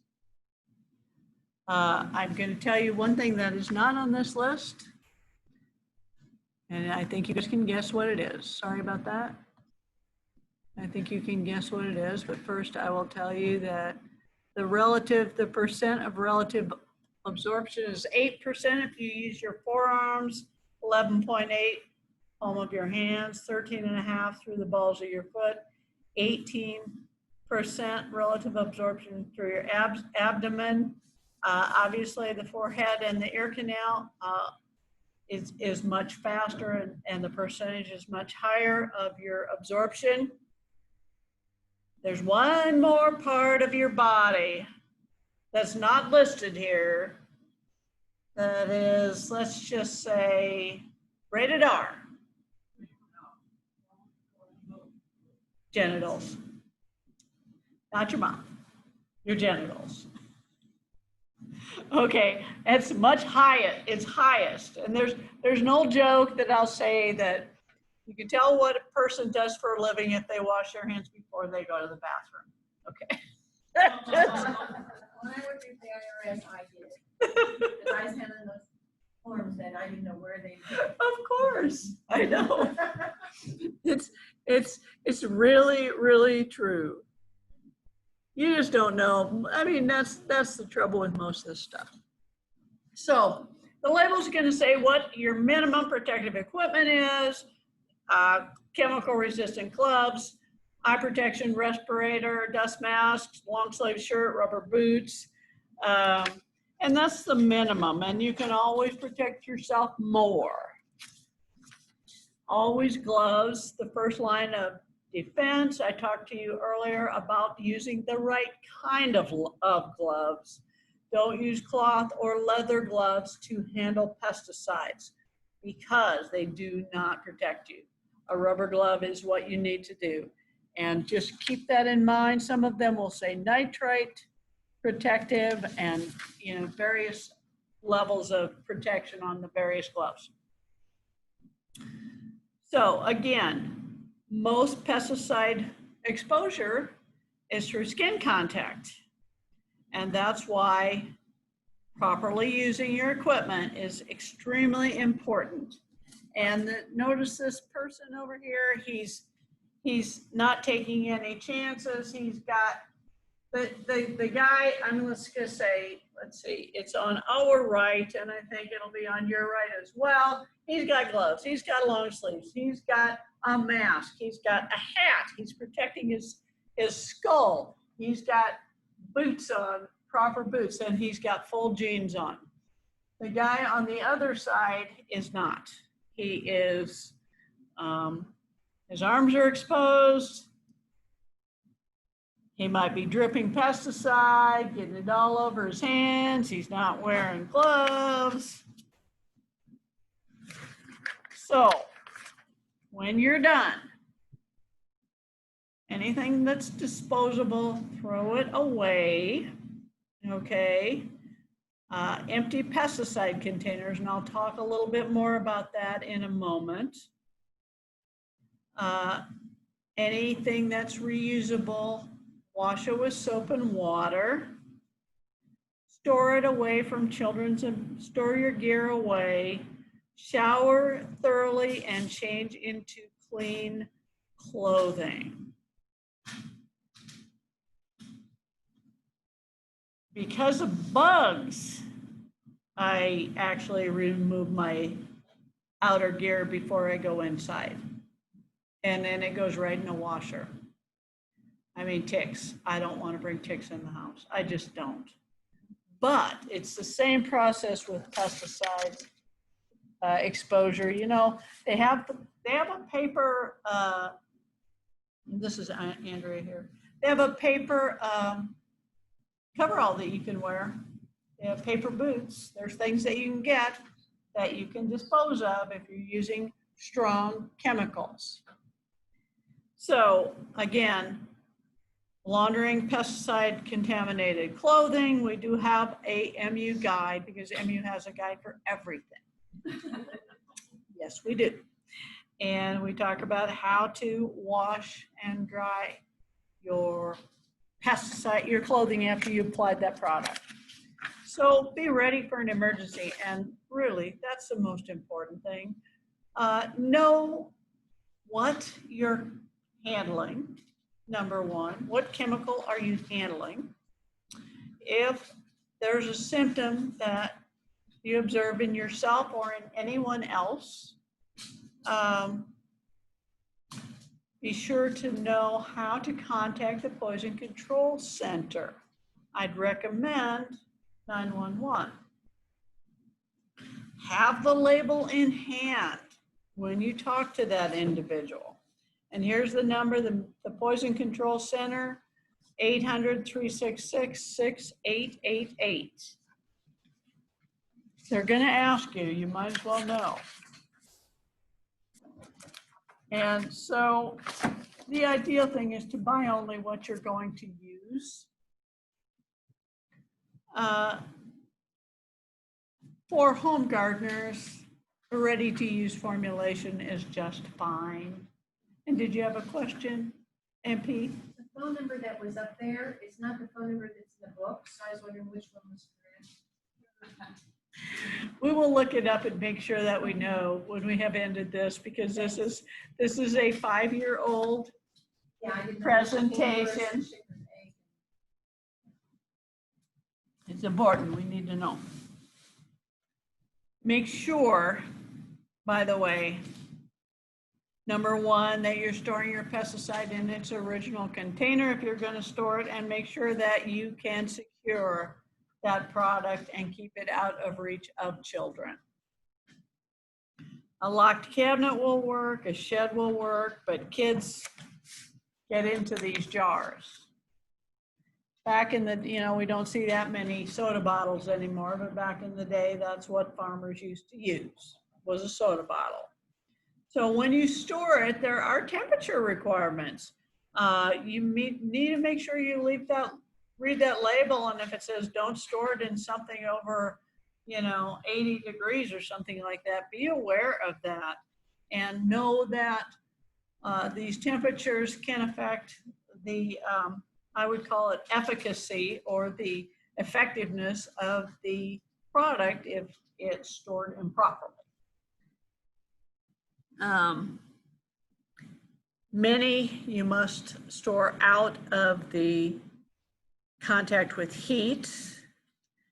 Sometimes it's appropriate to put that container into, or double containerize it by putting it into a baggie, you know, a big gallon bag. There's plenty of things like that, or even a storage tub. This one says, store, I'm going to read this label, store in a dry place. Do not contaminate water, food, or feed by storage disposal. Always, let's see, resulting in, waste resulting from the use of this product may be disposed of on site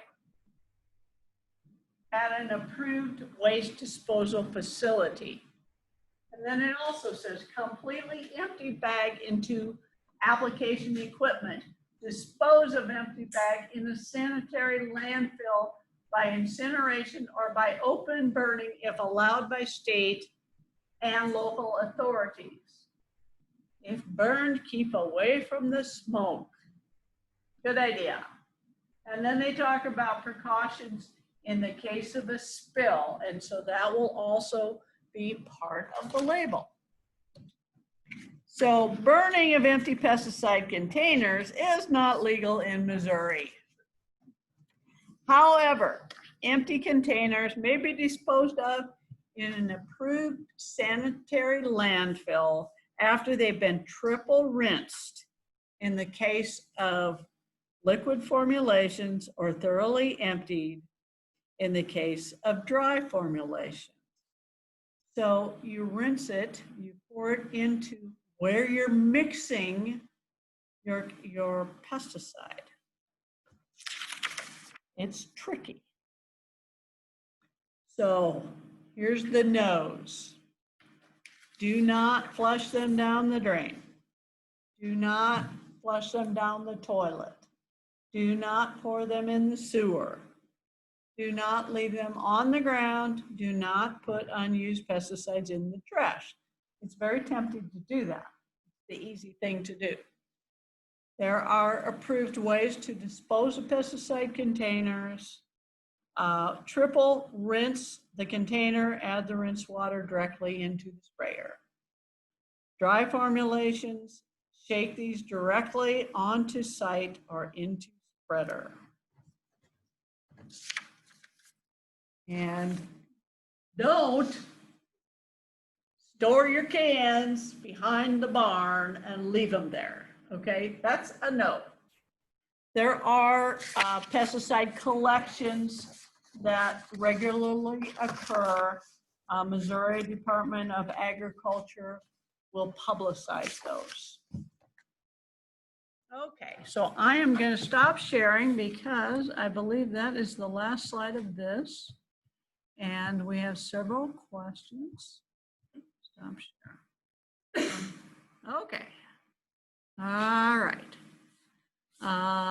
So again, I will share everybody's emails with everybody else. Lisa is saying she is glad to have taken the class, and we feel the same.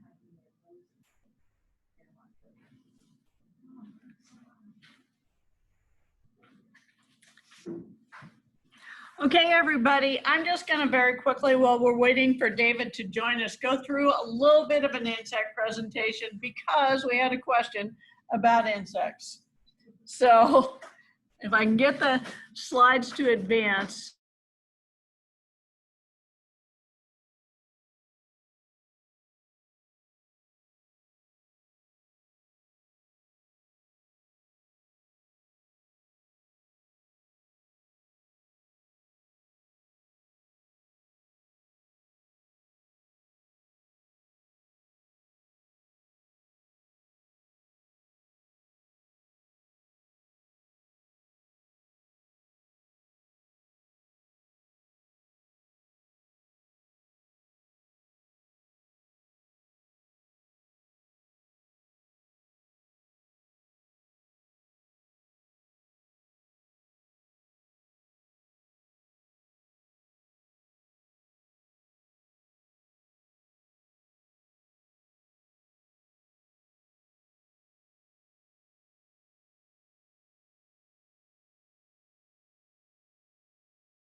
Guys, I'm sorry that you couldn't hear us. I should have checked that sooner. That's my fault. We were just very quickly skimming through that insect PowerPoint, which I think if you take a look at the recording later, you'll be able to hear what was said, I hope. But basically, it was just that MP brought in a bug that we wanted to look at, and we decided that it was an assassin bug. So I just wanted to, very quickly show that there are some good bugs and some bad bugs that exist in our world. Let's see, we wanted to, what was the question again that I'm forgetting? Oh, yeah. Oh, okay. All right. So I need to actually do a look on that, because I will tell you, because I come up, a question is what works for scale? And to be honest with you, it is quite a problem sometimes on plants. Okay. Does that look familiar? That looks just like the one I thought. Yeah, it does. It looks just like the one. Okay, so I didn't take it out of its bag, so I do not know. Let me just go back to this and share the screen. Let's see if I can find it. Here we are. There we go. So now we're talking about scale on plants, and you'll see them along the central leaf sometimes. Of course, I've got some house plants that are full of scale, and there's just nothing you can do. We just had to get rid of it. There's no doubt about it. Sorry. I know. So you asked the question, and closed by Google, but why isn't it gone away? Thank you, Google, for nothing. So anyway, they're talking about mix 2 teaspoonfuls of soapy water, use a dishwashing liquid that doesn't contain fragrance or other additives, mix 2 teaspoonfuls with a gallon of room temperature water, use a spray bottle and coat the leaves and stems thoroughly, spray them once a week for a month until you no longer find insects. Adult scale can be more difficult to remove. If scaling does not work, if spraying does not work, use an old toothbrush dipped in soapy water to scrub them off.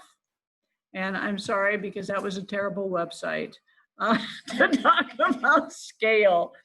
But a lot of times, and as an example, scale on euonymus, which is a common shrub that always gets scale. I mean, everybody has it who has euonymus, and it gets the scale on it. And basically, number one, get rid of as much of the plant as you can and destroy it and burn it.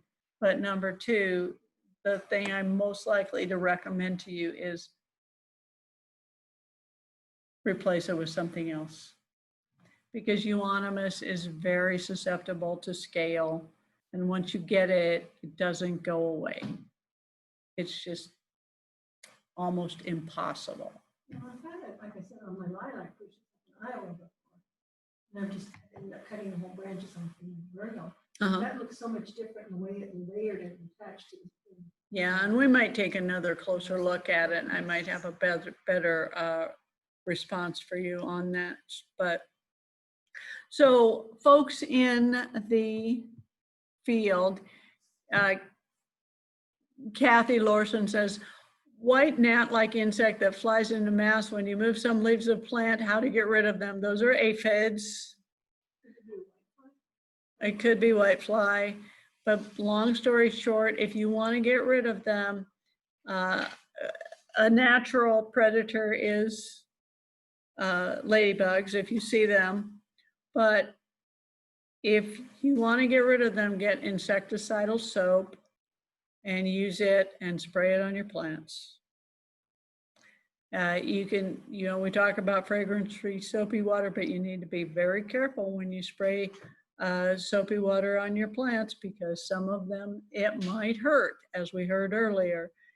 Some people, Ted was talking about that last week, and he says, yeah, I can't remember, oh, was it somebody else who said they used Irish Spring? And it was Anastasia used Irish Spring, and she was so disappointed in what happened because she sprayed it on her plants, and in about 5 minutes they reacted very badly. And I will tell you that Dawn dish soap is terrible to use as that kind of stuff, because it's such an oil remover, and it's such a strong dish soap that it will definitely hurt your plants. Because I killed one of mine accidentally, and it was one I paid $20 for, so I was very unhappy about that. I was really unhappy about that. But anyway, that was a terrible website. I'm sorry. And we're just hoping that David shows up soon. What else was I going to show you guys? No.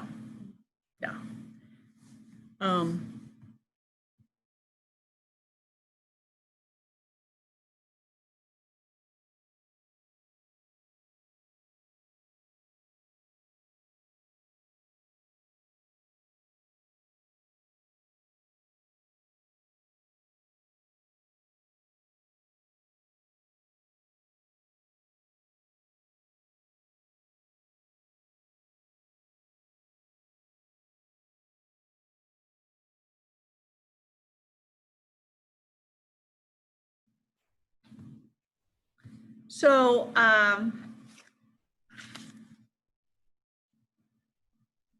Quail-Friendly Plants of the Midwest is a book that I passed out to our attendees. And Joe, Lauren, Kathy, and Lisa, I am happy to put some copies of this in my car and deliver them to you.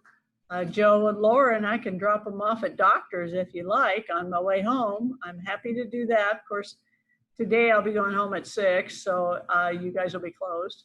Lisa lives in here. She wants me to tell her to let you know now and I'll bring it home for her. So Lisa, Sorry. Lisa Chapman, not Laura. Lisa, okay. So Lisa Chapman, if you want a copy, Leslie will bring one home for you. Okay. These are really nice books that have a lot of color pictures about good plants. They are great native plant books. David is here. Yay, that's good news.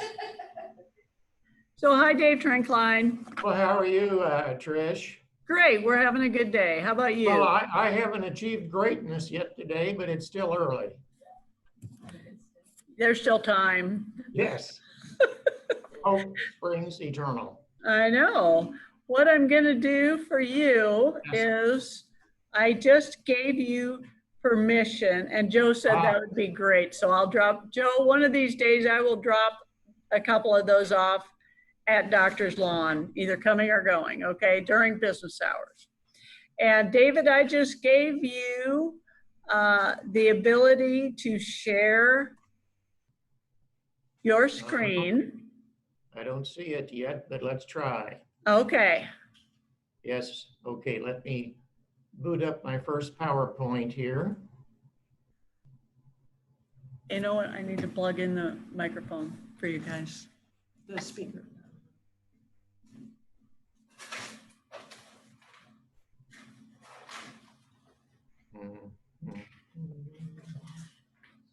We take for granted.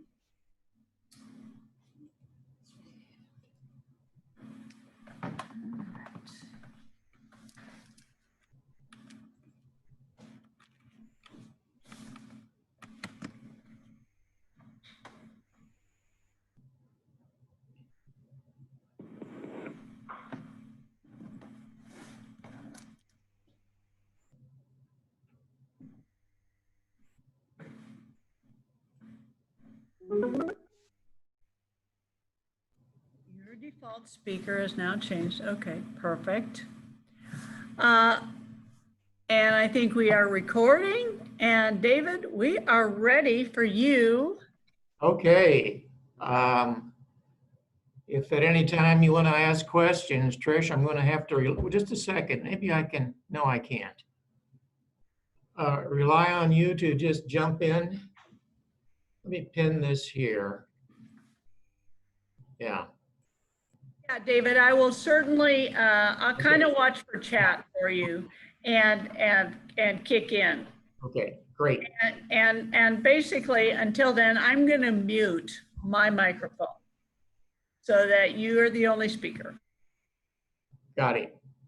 So if we're good to go, we'll begin with the two-prong lecture here of establishment and care of woody ornamentals, and then following up on that, a related subject, pruning. Woody ornamentals add a lot to the beauty as well as the value of the landscape. That value is important. There was some research done by Dr. Diane Relf, now Professor Emeritus at Virginia Tech, who found that a well-landscaped home, that landscaping added between 15 and maybe up to 25% to the value of the home. So it is with a great deal of both economic as well as aesthetic importance that we approach this subject. The lawn kind of anchors the landscape, but we build on that with woody ornamentals, and then I like to think of the icing on the cake, if you will, of the landscape perennials and annuals. Let me see, what am I doing wrong here? Oh, sorry. Well, one way that we can succeed with the task of building a nice landscape, or creating, I should say, and this goes into the establishment and care of woodies, is the old adage, right plant in right place. Some of you might do the healthy yards for clean streams series, and I was asked to do that particular topic, right plant, right place. And that goes a long way to creating a nice looking landscape, as well as a landscape that might need fewer inputs because you put the correct plant in the place in question. We will consider these 6 parameters: hardiness, light, moisture, soil preference, pest resistance, and finally, ultimate size and growth habit. You'll notice the little thought cloud, I guess we'll call that, do your homework first. Only I have homework spelled wrong, but the thought is there. Perhaps the most important time you can spend on any task, including landscaping, is planning. So plan far in advance and do your homework. I have an example here of knowing the plant and anticipating its suitability for different locations. Douglas fir is a magnificent tree. You go to the Pacific Northwest and you will see towering stands of Douglas fir. Missourians and perhaps other Midwesterners seeing them would like to have one in their yard. And on the right-hand side, you can see typically what Missouri will do to Douglas fir, or how Douglas fir reacts to Missouri's climate. Just cannot put up with the heat.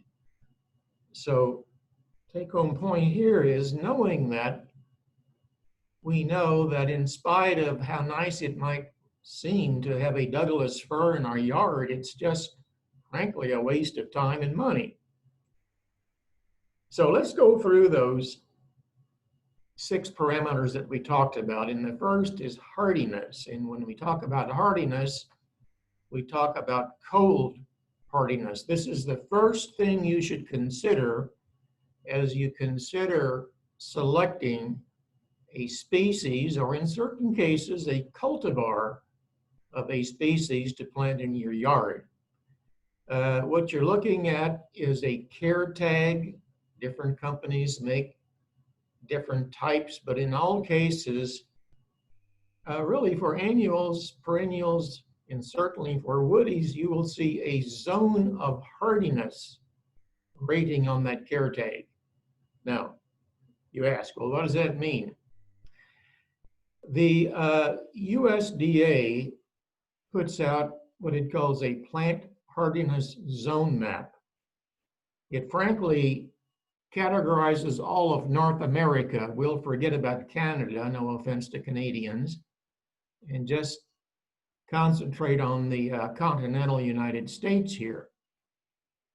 The hardiness zones range from zone 10 down to zone in the continental United States, about 2. And every time we go down in a zone, we go down in temperature 10 degrees. That said, Missouri has 3 hardiness zones in its borders. Northern half is zone 5, where the average winter low is between -10 and -20. It's the average, not the most severe. Zone 6, 0 to -10.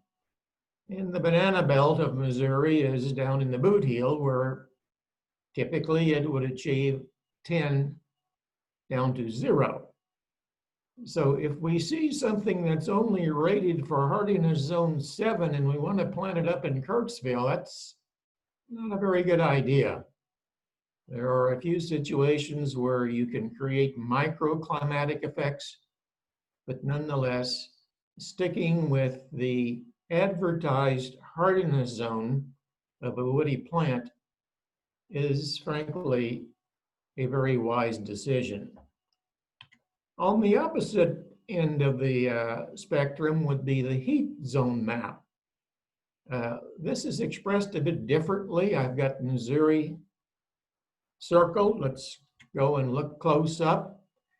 It's expressed as the days above 86 degrees Fahrenheit. And it doesn't say, well, how much above, but nonetheless it says, example being in Missouri, we probably will have upwards of 60 to 90 degree days where the temperature is 86 or above.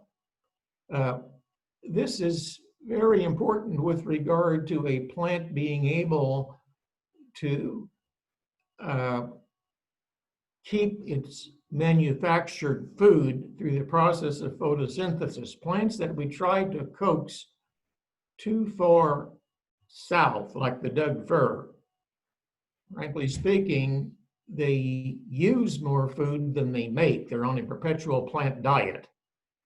And indeed, the warmer it gets, the faster the rate of respiration versus photosynthesis. Don't see a whole lot on care tags, but nonetheless, knowing a little bit about the history of a species would tell us that we ought not plant this south of zone 6, perhaps, because the summers just are too warm for the plant to thrive. Very good examples of that in Missouri would be the fir trees, Douglas fir, noble fir, balsam fir, so forth. Just not happy campers in Missouri. I tongue-in-cheek put best of both worlds. I guess we could put the worst of both worlds and be equally truthful, but we typically in Missouri might have Michigan winters, and mind you, because of the lake effect, the winters aren't as severe in Michigan as they are on the other side of Lake Michigan in Wisconsin, but nonetheless, Michigan winters and Georgia summers. And that would be the northern fourth of Georgia. So we are kind of in a transition zone, and we've got to watch that very carefully. Let's look at low temperature injury. What can we notice when we do things that we really shouldn't do, and that's to bring too far south? Well, these are types of low temperature injury. The death of buds, flowers, and shoots, desiccation, more about that in a second, trunk cracking, root freezing. This often occurs when temperatures change very abruptly. Plants, when they have time, can adapt to a certain cold temperature. And again, that's hardiness zone rated. But when it goes from warm all of a sudden to very cold, even though the plant normally could withstand that cold, it did not have time to acclimatize, or the term is harden. A little bit of history. I wasn't around, I'm not that old, but I've been told stories about the great Armistice Day, that's now called Veterans Day, freeze, November 11th, 1940, where it was 60 degrees, and then within 3 hours, it fell down to 10, and the next morning it was -5. Unfortunately, there was loss of life. Some hunters went out and thought they would take advantage of a nice November day, and they didn't take enough clothing along. Hey, it was 60 degrees, and I think 12 people froze in that. More familiar to us might be the great Halloween event, starting on Halloween of 1991, where on October the 31st, Halloween, it was 55, and by the 4th of November, it was -5, the rate of change as opposed to the absolute cold. And we lost a lot of trees that could have withstood -5 if they had been given time to harden or to adjust. And of course, there's nothing we can do about these catastrophic freeze events. Fortunately, they don't happen that often. Low temperature injury. Later, toward the end, we're going to be talking about pruning. Well, pruning does tend to stimulate growth. And if we prune late summer, or worse yet, early fall, we do tend to stimulate new growth, which will not have time to properly harden. When a plant goes through the processes of withstanding cold temperatures, the first thing, it goes dormant, and that's when it loses its leaves, and then it hardens upon exposure to colder and colder and colder temperatures.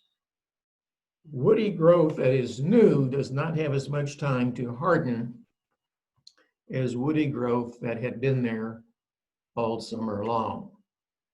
Trunk cracking is another thing that we often see in response to cold temperatures. You'll usually see this on the south side of trees. It doesn't have to be fatal, but on the other hand, it does serve as an entry point for insects and diseases, and can ultimately lead to the death of the tree.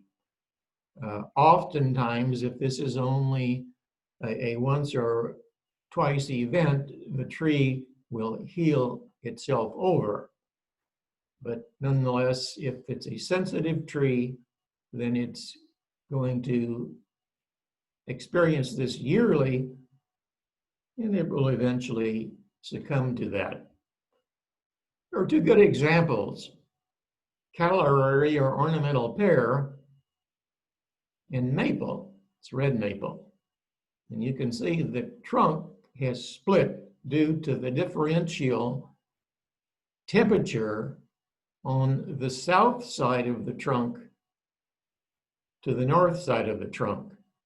And this does take a rather low temperature. But on the other hand, knowing that certain species will tend to show that injury a bit more readily, we might think twice about establishing them. Sun scald.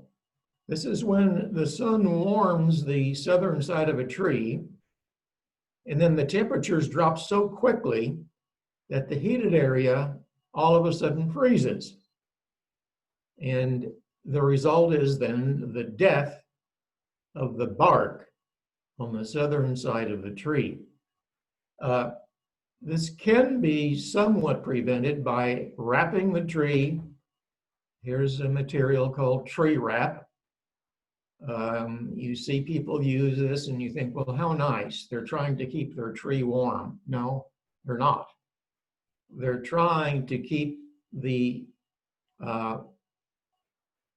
temperature uniform behind that tree wrap. The tree wrap being light in color will reflect heat, and hence the trunk, the bark, or so forth won't have as much time to heat up.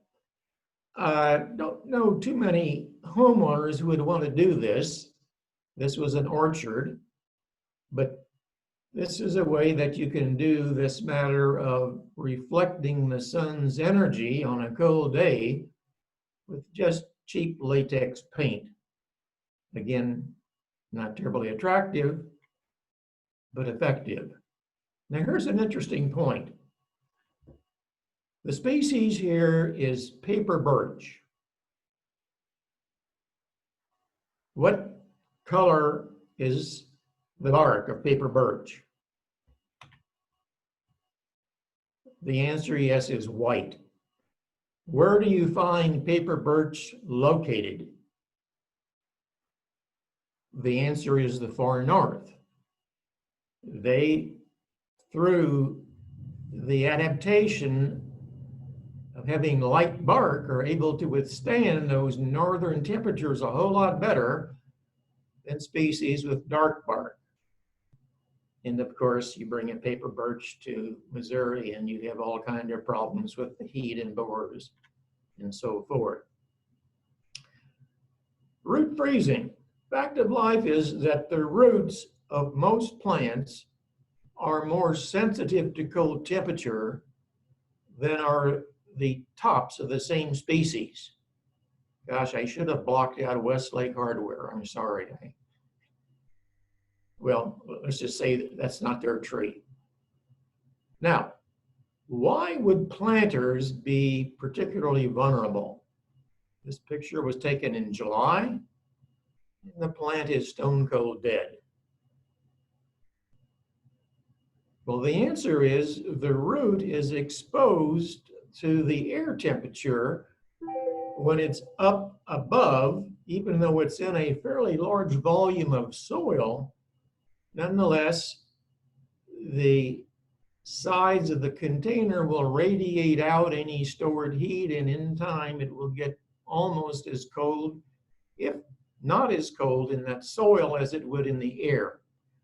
Believe it or not, an inch below ground in Missouri, the temperature rarely falls below the mid to lower 20s.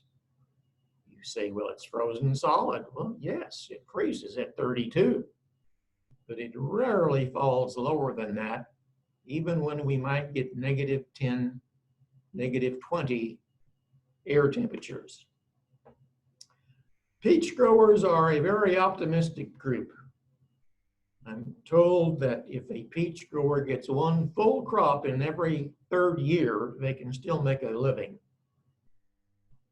Peaches suffer from freeze damage to the wood, the new growth on the right, as well as to the buds during the dead of winter. And especially, they're called precocious fruit trees. That means when the sun warms a bit and it gets spring-like, they come out of dormancy, and then it gets cold again. And the peach growers will be going out with their knives looking to see if the flower buds have been damaged. And the one on the right with the dark in the center is a goner. The one on the left is still okay. A little bit of that isn't bad because people won't have to thin. A lot of it is bad. Let's move on to light. I always like to tell my students in classes on campus, light is life to green plants. Why do these plants look so good in late November? The hint is written below. That's Spanish for good day. This was taken in Mexico City by a colleague of mine who gave me the slide. Well, those are species that cannot withstand cold temperatures, but can withstand direct blistering sun. It's croton, by the way, all summer long. Plants like that withstand light, they need light. In the case of the woody plants, they, of course, vary according to species. And you will find that more plants than not that we use would be full sun plants, would prefer to have 6 to 8 hours of full sun every day and insufficient light, thin leaves. The flowering, if it's a shrub or a tree, would be poor, slow growth. And because they are indeed stressed, they're going to be more susceptible to insects and diseases. On the other hand, too much of a good thing will cause what you see in the picture below. That's leaf scorch from excess sun, or if you will, the leaf is simply losing more water than it is taking up from the roots. And of course, leaf scorch can be tied to drought injury as well. So we need enough light for the species in question, but not too much. Here's a good example of a species that really doesn't like a lot of light, and we oftentimes don't do it justice in Missouri. These aren't oak leaf hydrangeas that you see blooming all around. But the oak leaf hydrangea is a beautiful shrub, but it really should be given quite a bit of afternoon shade, maybe a little bit of morning sun. On the right is what you see often happen in Missouri because people plant them, and they should be planting, if they want a hydrangea paniculata, which is the hydrangea that is blooming all over the state right now and can stand full sun. This picture was taken next to our agriculture building a number of years ago. It's a very good example of what happens when a full sun plant doesn't get enough sun. This was kind of a corner planting where, yes, the juniper that looks nice and vigorous, and you can see the sun on its branches, received quite a bit of sun. And the further away or to the left of the picture one went, the greater was the amount of shade. And you can see what happens. The growth rate is almost directly proportional to the amount of sun or the amount of shade that the plant received. So again, knowing something about the needs of the plant will help us put the right plant in the right place. Moisture. All plants need moisture, some more than others. Plants, however, vary with regard to their ability to tolerate moisture extremes. Extremes meaning too much of a good thing, or just the opposite, not enough. It's been a while since the flood of '93. I guess we had a flood in '95 as well. The flood we had just, 2 years ago wasn't all that long-lived.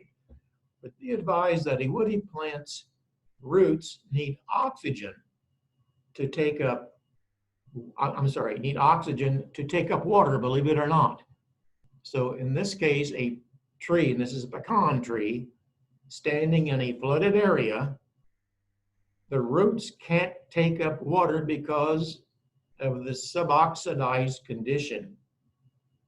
And hence, there are some species, some more prone than others, to whenever covered with floodwater that's backwater like this, will die. Pecan is fairly resilient. By the way, this one, which was in the Missouri River bottom, was dead the next year. And can point to a lot of trees that in the split of 93, 95, where they might have backed into municipal parking lots or so forth with white pine and other things, that they were just toast even later that summer. So in the Midwest, we do have droughts. I think we hopefully remember the last great drought of 2012, and hopefully we won't repeat that for a while. But nonetheless, in those situations, there is the need to do some supplemental irrigation. Even the most drought-tolerant trees, when you have severe droughts, as we had in 2012, can succumb to the lack of water. On campus, we were actually doing rescue irrigation and received permission from the city fire department to tap into fire hydrants located on campus and literally try to water with fire hoses. And again, even native species like oaks and hickories and so forth, because of the severe drought, suffered. On the other hand, and we'll go into this a little bit later, be careful with irrigation systems. Enough for now. Here's a good example of maybe the right plant but the wrong location. If this plant had been planted just a couple of feet to your right as you're looking at this, up on the berm, where it drains better, it would have survived. In this case, it didn't. It's not very obvious why, but that's a very poor drainage area in this lawn that was situated with automated sprinklers. Soil, both its porosity, aeration, and type. When we think of porosity, we think of its compaction, its bulk density. Again, if we have a great bulk density, tight, compact soil, there are no pore spaces to contain oxygen. And again, we know how important oxygen is for the uptake of water and for nutrients. Plus, in very compact soil, it is physically difficult for roots to penetrate through that tight soil. So the root development is restricted. Two cases: lack of take up of water and nutrients, and just a physical barrier. Here's an example of white pine, not looking too thrifty on the left. And a year later, the picture on the right was taken. And indeed, in digging down, the soil was very compacted. Situation where white pine needs good drainage. Even if you were able to supply enough water for it, the oxygen would not be there because of, again, the lack of air holding spaces in the soil. A little bit earlier in the year, maybe more so now, you see a little bit of leaf drop from some species. Birch are very prone to do this. They like moisture. They have shallow root systems. Top of the soil dries first. So the tree is going to respond to dry conditions not droughty yet, but dry conditions by dropping excess leaves. It's like a ship in a storm trimming its sails. Too many leaves for this tree to keep up with, so it drops them. Again, irrigation could have helped this, but in certain very delicate species, or I should say sensitive as opposed to delicate, this happens quite easily.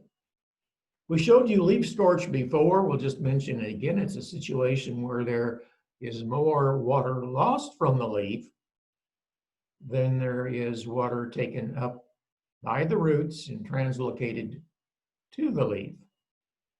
And a telltale that this is not a disease is that clear line of demarcation of dead tissue on your left to nice living green tissue on your right.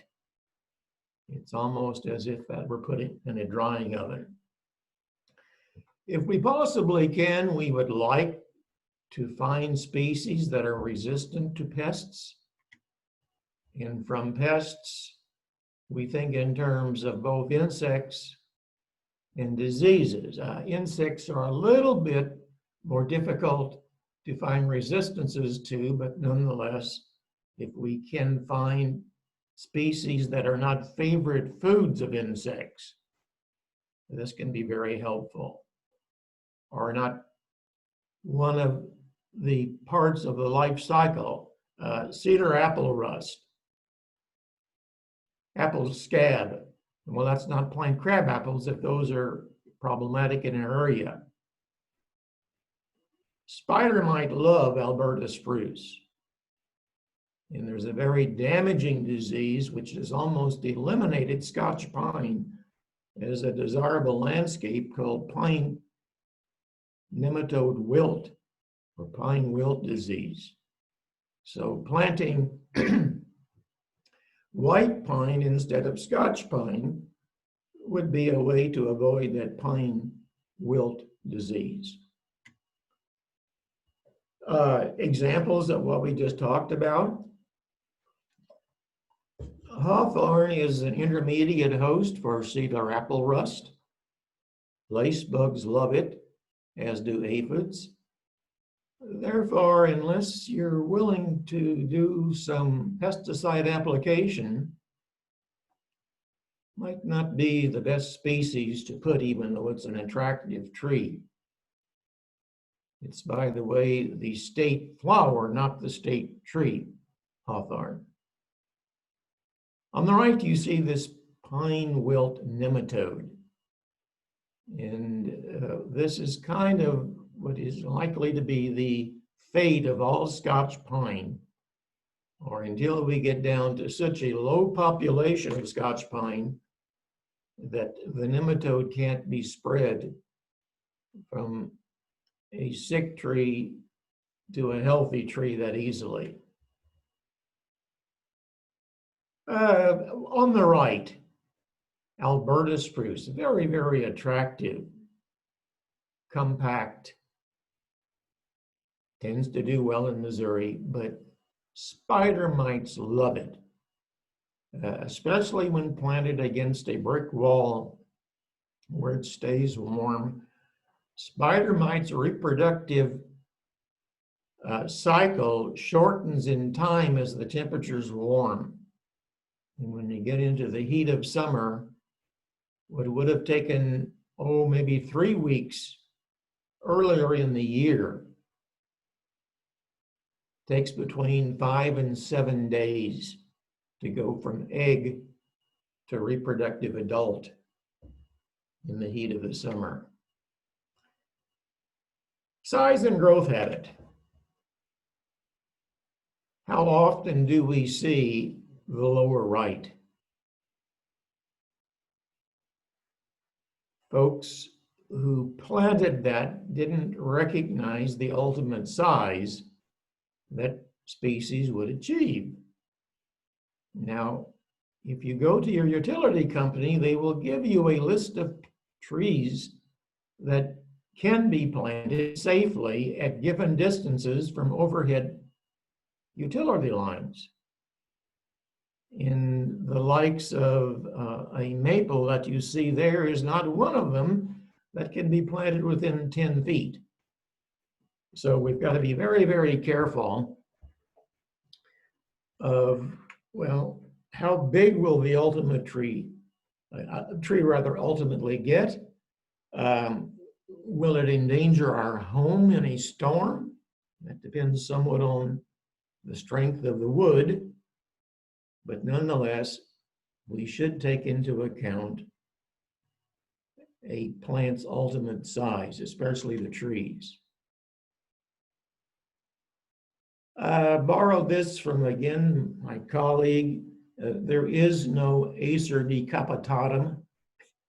What he was doing here was showing how some people decapitate or top maples in order to shorten them. We'll talk more about that as we talk about pruning. So in conclusion, right plant, right place. Intelligent selection is key. Doing one's homework well ahead of time. Extremely important. Only select those plants that are suited to the climate or even the microclimate. Again, that brick south-facing wall that had Alberta spruce, very, very prone to mite infestation. A different plant there would have done just fine, probably, with regard to succumbing to spider mite. So do your homework, ask questions of others, shop on the internet or so forth. All nursery companies have online advertisement and so forth. And you will be rewarded with, hopefully, not having to do things again, saving money and enjoying your nice landscape. Okay, I need to change PowerPoint. So as I'm doing this, if there are any questions, I will do my best to try to answer them. Anyone? So, anybody have any questions while David is switching modules? Welcome and thank you very much. You allowed me to return 2 or 3 calls that were pretty important. And Lauren says, no, not at this time. And how about the rest of you? Is there something that, so far we're good. Great. Am I correct? They've been going all day long or just this afternoon? You are incorrect. We just started at 1 o'clock. Okay, just this afternoon. Yeah, so But they're still, Trish, I'm between them and going home, right? What's this? I'm the last thing between going home. Yes. Not a good place to be for a speaker, but we'll press on. We'll press on. But we will press on, and it's okay because, you know, we're all vitally interested in every one of these subjects. Great. So, Well, we look next at caring for these established plants. We mentioned water before. Water is probably the #1 cause of death of newly planted trees and shrubs. Becomes a little less problematic as the tree ages, but nonetheless newly planted. And in most cases, it's too little of a good thing as opposed to too much. So when we water, we would like to water fairly frequently, but small amounts immediately after planting. Remember that in the case of plants that are container grown or balled in burlap, all of the roots that support the leaves on that tree are in that original area of the container or the dug, balled and burlapped tree. So we need to keep that moist. And it doesn't do a lot of good to put a whole lot on because it can only achieve so much as far as soaking up the water is concerned. Kind of frightening to know that an actively growing tree that you get from a nursery that's container grown might become dangerously dry within just a day or at most two. Well, this is one good way to apply. Of course, we can hand water, but if you do want to especially conserve water and maybe you're not around for some reason and you want to automate this, this is a drip irrigation system that can be hooked into a hose bib with a timer and so forth. On campus and of course around parks and whatever else, you often see these green, they're called gator bags, which is short for irrigation or irrigator bags. They zip around the tree trunk, and when filled, they usually hold between 10 and 20 gallons, depending on the size. And in the lower, you can see that they very slowly empty through pinholes in the bottom of the bag, and that's a good way to very slowly put on water. Wouldn't want to put that much on immediately after planting, but nonetheless, as the tree establishes itself, and in time, if the tree isn't getting enough water, then this is a good way to put it on. They can be reused year after year after year. At campus, I should say on campus, they essentially will let these, well, they water, they don't let the bags on, but they will water trees for at least 2 years following planting so as to promote good root growth. What did we say earlier as we talked about excess? Too much of a good thing? The red arrow points toward the irrigation nozzle, and those nozzles are set to keep the turf nice and green and happy. Well, unfortunately, the woody ornamentals are in the way. There's no way to keep an automated watering system from irrigating the turf and not irrigating the tree. And that tends to be a real problem, especially whenever we have rainy weather. How often have you driven by somebody's yard and you see the irrigation system on and it might be raining, or at least it's the day after a nice rain event, and certainly the lawn doesn't need that much water 2 days in a row. Woody plants aren't heavy feeders, but as a living plant, they do need the mineral nutrients. We can use nutrition somewhat to control growth, but nonetheless, we want a nice, aesthetically pleasing plant. And with that in mind, to be nice and healthy and green, it needs a certain amount of nutrition. Woody plants in time will tend to store nutrients in their stems and roots. They are perennial plants. And we often refer to, in the ornamental world, agronomists and maybe vegetable fruit talk about plant yield. Well, to woody plants, yield is the aesthetic appeal, the curb appeal, the personal appeal to the owner of the landscape.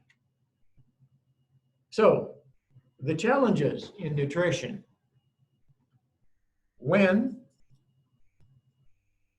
and that's how often, how much, and of course, what fertilizer to put on. The foliage is a very good indicator of the nutritional status. especially the new shoot growth will tell us a lot. Shoots normally grow, well, it depends upon the species, of course. But in the case of this ash tree, about 8 inches a year. And if it's less than that, then the tree probably isn't getting proper nutrition. If the leaves look light green, that can be an indication of inadequate amounts of nitrogen, or as we'll see later on, maybe improper pH.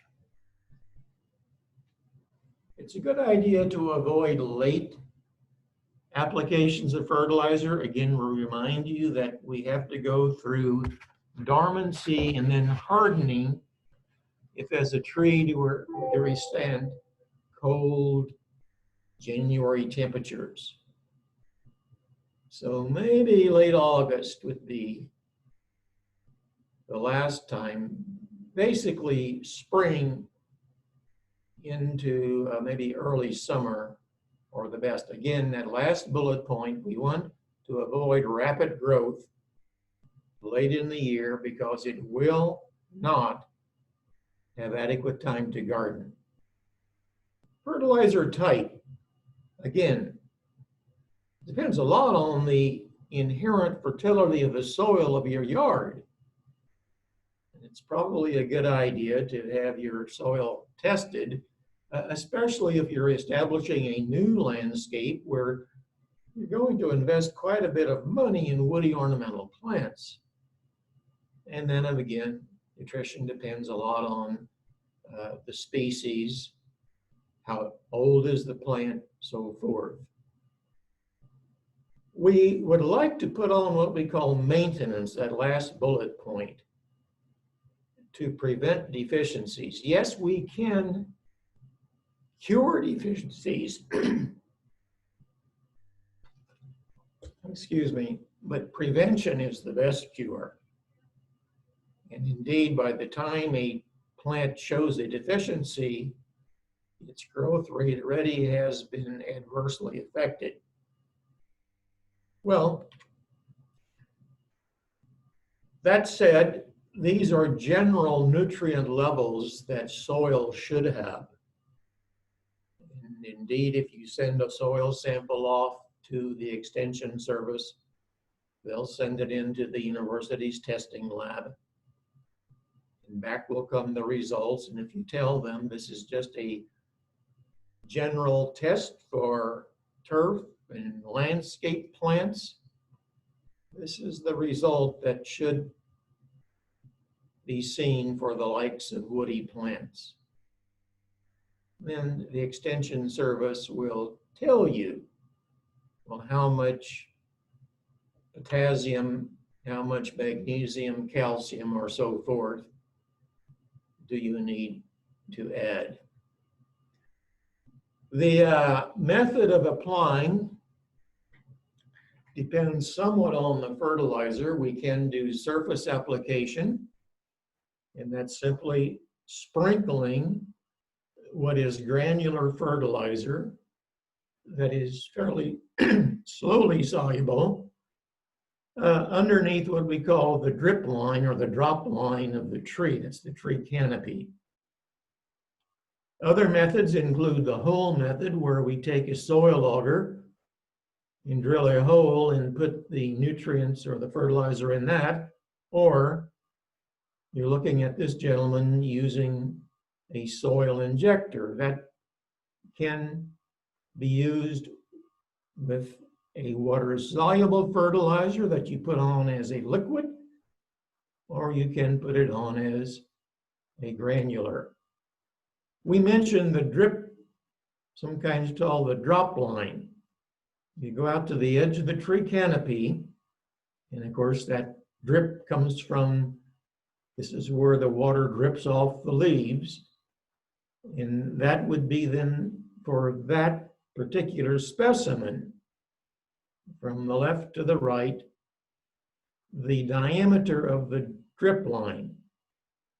Pi r squared is the area You take that by the amount that you're to put on, and let's say it's 1 pound per 1,000 square feet. You do the math, and that's the fraction of a pound that you would put on, spreading it, injecting it, or through the so-called hole method.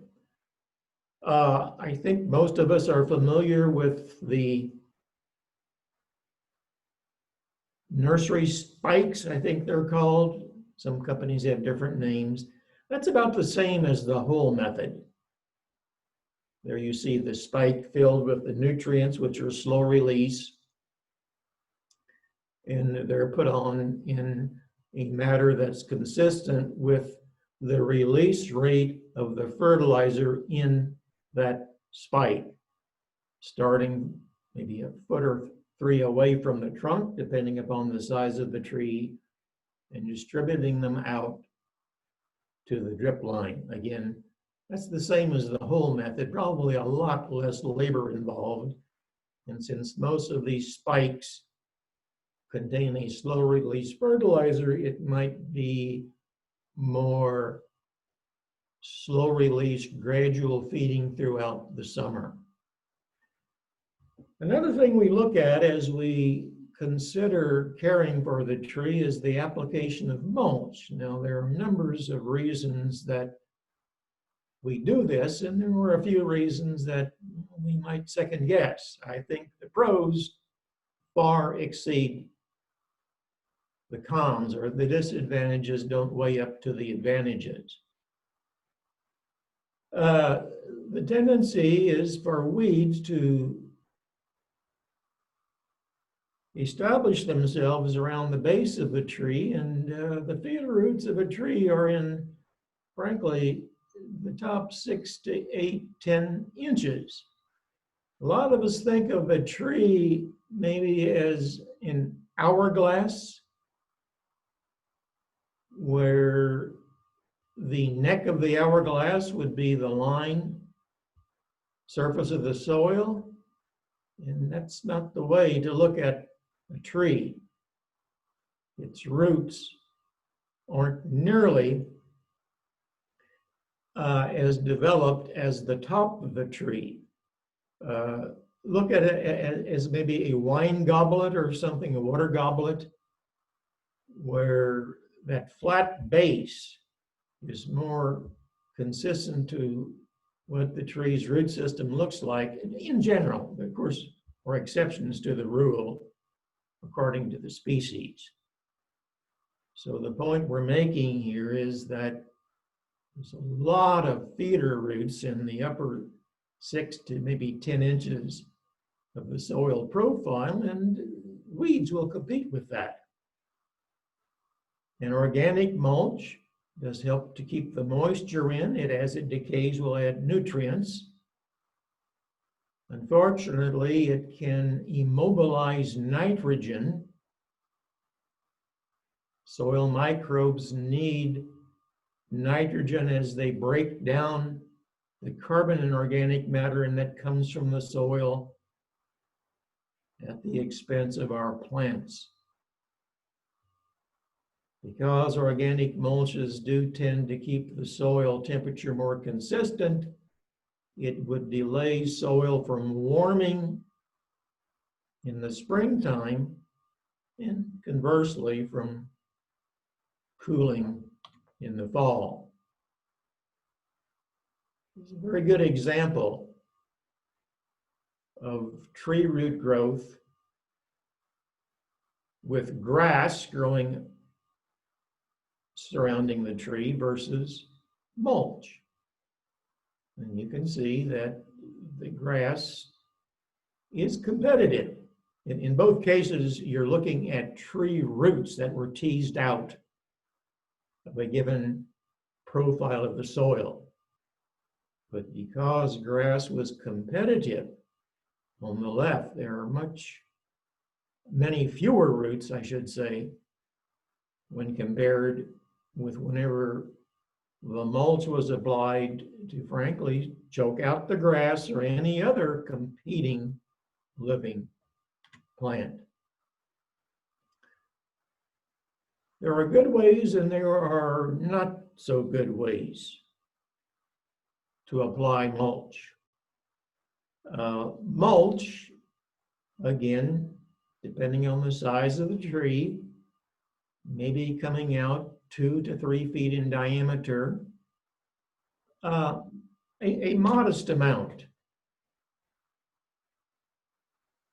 4 inches or less. On the right, you see improper application, heaped up. This next slide shows what nurserymen refer to as proper mulching. It should look like a bagel around a tree as opposed to a volcano. And indeed, when you do the volcano like you see on the right, bad things start to happen. Roots start growing out from the trunk of the tree into that. You can essentially get nitrogen tie-up because you have so much organic matter, so forth. So when it comes to mulch, let's not overdo a good thing and make it more like a bagel than like a volcano. When we get back to this nitrogen tie-up, soil microbes break down carbon in organic matter, and as they do that, they need the element nitrogen. There is a carbon to nitrogen ratio that whenever the carbon is reduced to such amount, then there's no food for the microbes anymore. Wood chips, as you saw in the one picture, has a very wide carbon to nitrogen ratio. And with that, there will be very rapid uptake of nitrogen by soil microbes as they work toward breaking down the carbon in the organic matter of the wood chips. And that, of course, will lead to nitrogen deficiency. Well, what we have to do then, if we use a very raw source of mulch, and by that I mean wood chips, perhaps bark that has not been properly processed or decomposed, then we've got to be ready to add more nitrogen to counter the amount that's going to be removed from the soil by the soil microbes as they break down. The other thing that's a negative would be, and this doesn't always occur, but nonetheless it can, depending upon the source, the sour mulch syndrome. If you have a soggy mulch pile, there are volatile organic acids that, as you apply, it stinks. You can smell it, it's sour. And as such, this can lead to leaf burn. And it's usually the lower leaves of newer planted trees or, of course, shrubs. And you get what is essentially phytotoxicity from volatile compounds that essentially are being emitted by the sour mulch. Another thing would be the artillery fungus. That's feral bolus. There shouldn't be two S's there. Stellitus. That's one of those organisms that will cause the mulch to break down.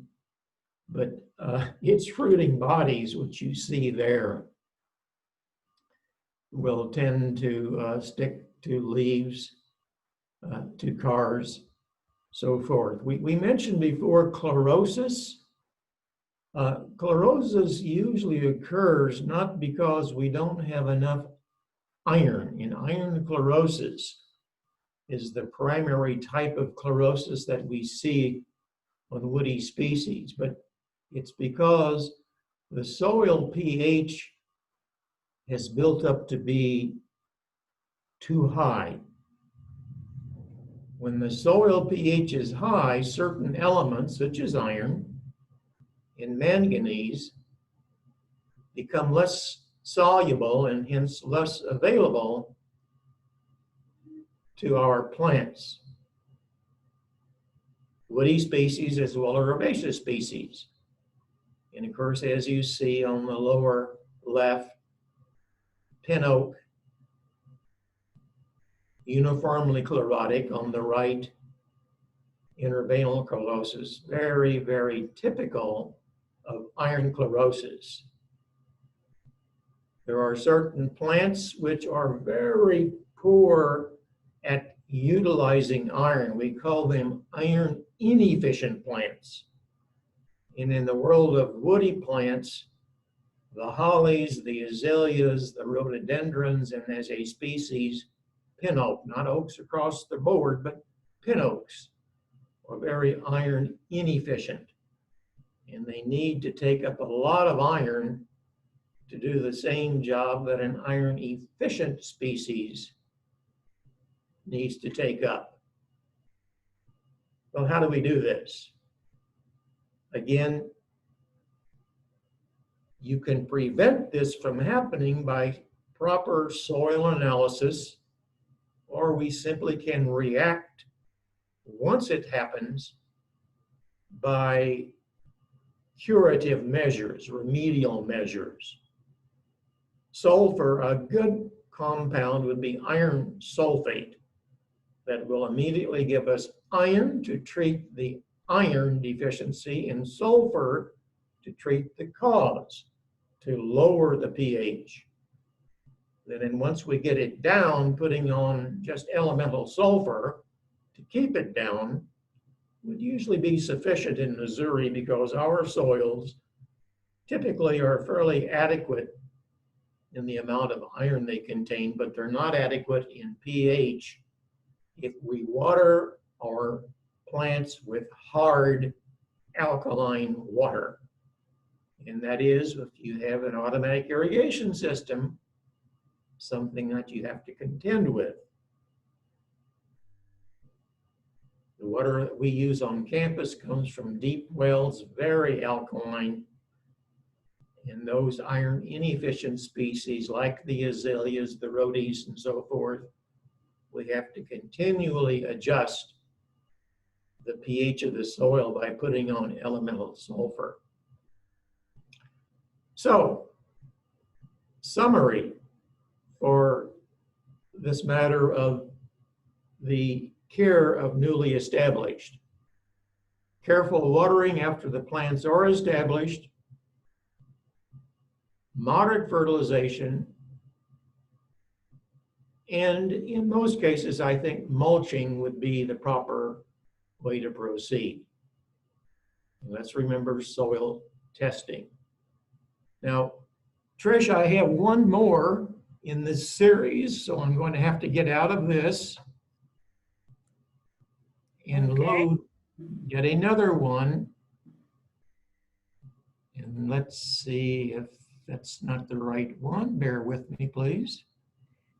We were rather enjoying, see, there are 5 students, Winnie McKinley and myself here in the room.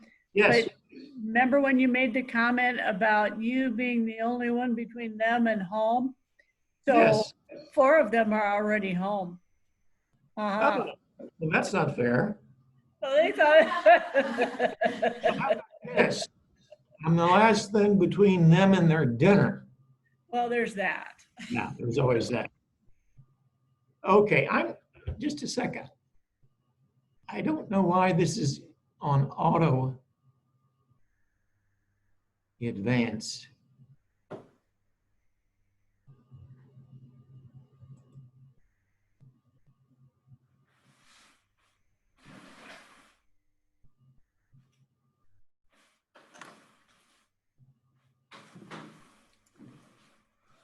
Let me. It's all good. Okay, here we go. Here we go. This will work.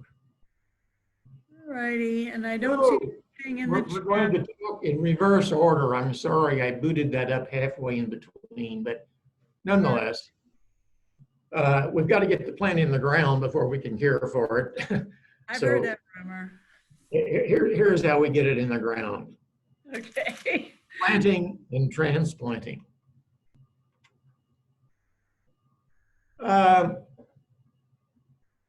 Every living thing needs to get off to a good start, animal, plant alike. In the case of woody plants, well, all plants really, you want a very healthy plant with a good root system and plant it into a soil environment conducive for that root system to continue growing. Now, selecting the healthy tree or shrub is probably easier than creating the environment for that root system to grow and to flourish. There's only so much that we can do in certain cases. But nonetheless, given the constraints that we have with regard to soil type, then species selection becomes more important. As we've mentioned before, roots will grow more quickly in looser, more porous soil that's well drained, but yet have optimum temperature and at moderate temperatures, not too hot or of course not too cold during the winter.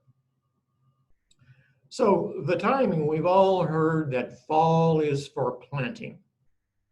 There's good potential for roots to grow in the fall of the year, even after the frost date, because the soil stays warmer for a longer period than the air.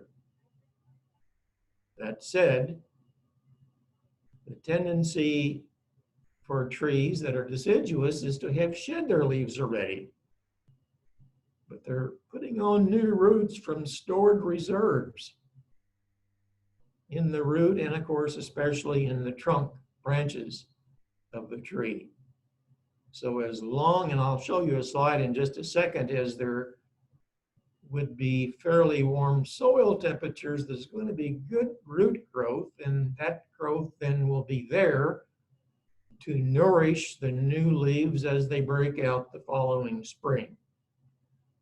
There are a few species, and I might add to that list those species that might be a little bit tender from the standpoint of winter hardiness. Might want to wait and let that to plant into the spring. In the world of fruit trees, we usually recommend planting apples in the fall, but peaches, let's wait until the spring. There's too much danger in there being a record-setting cold weather, and we don't want to lose our investment. Speaking of root growth, take note of the very dark bands in this bar graph, the different species. You can see that a lot of these grow well into September, October, or so forth, even after the top growth has stopped. Oh, in the case of the Norway spruce back in late June, those roots will continue to grow into August, September, and even into October. So fall is an ideal time for planting most woody ornamentals if you can find them available. And that's the big if. Most nurseries and to a great extent yard and garden stores would like to be out of business by the time Labor Day arrives. Oh, you'll see some stores starting to get in fall shipments, but nonetheless, they certainly don't want to overwinter them. So they might be very conservative with regard to ordering anything to stock up in the fall. Again, even with the best of our effort, transplanting can be stressful. So we want to do this in a manner that will reduce the stress as much as possible. Bottom right, I have the 3 different ways by which woody stock can be purchased. Bare root, it's getting less of a way by which we find them available. Container grown or balled and burlap. You'll usually find fruit trees, especially if you're planting in mass, to be yet bare rooted. Well, we want to rehydrate those roots because they've probably been stored, dried out a little bit during storage, and rehydrate them. And you want to start with the medium in the container as well as the ball of soil in the ball and burlap, nice and moist. Because especially if we're planting an established plant that still has leaves, it's going to be losing water. If all of the roots supporting those leaves are in that container or in the ball of soil that was dug when it was balled and burlapped. The amount of water you put on, as we said initially, would be very minimal, but quite frequently. And then as the plant tends to mature, and as, of course, the roots tend to grow, we put on more water, and we can then, in time, lessen the frequency. Mentioned before that on campus, we use these gator bags for at least 2 growing seasons. If it's a very sensitive tree or a severe drought, the 3rd season, they'll use them again the 3rd year. Well, this illustrates why. The red line shows, and this would be indicative of something that was balled and burlapped or container grown.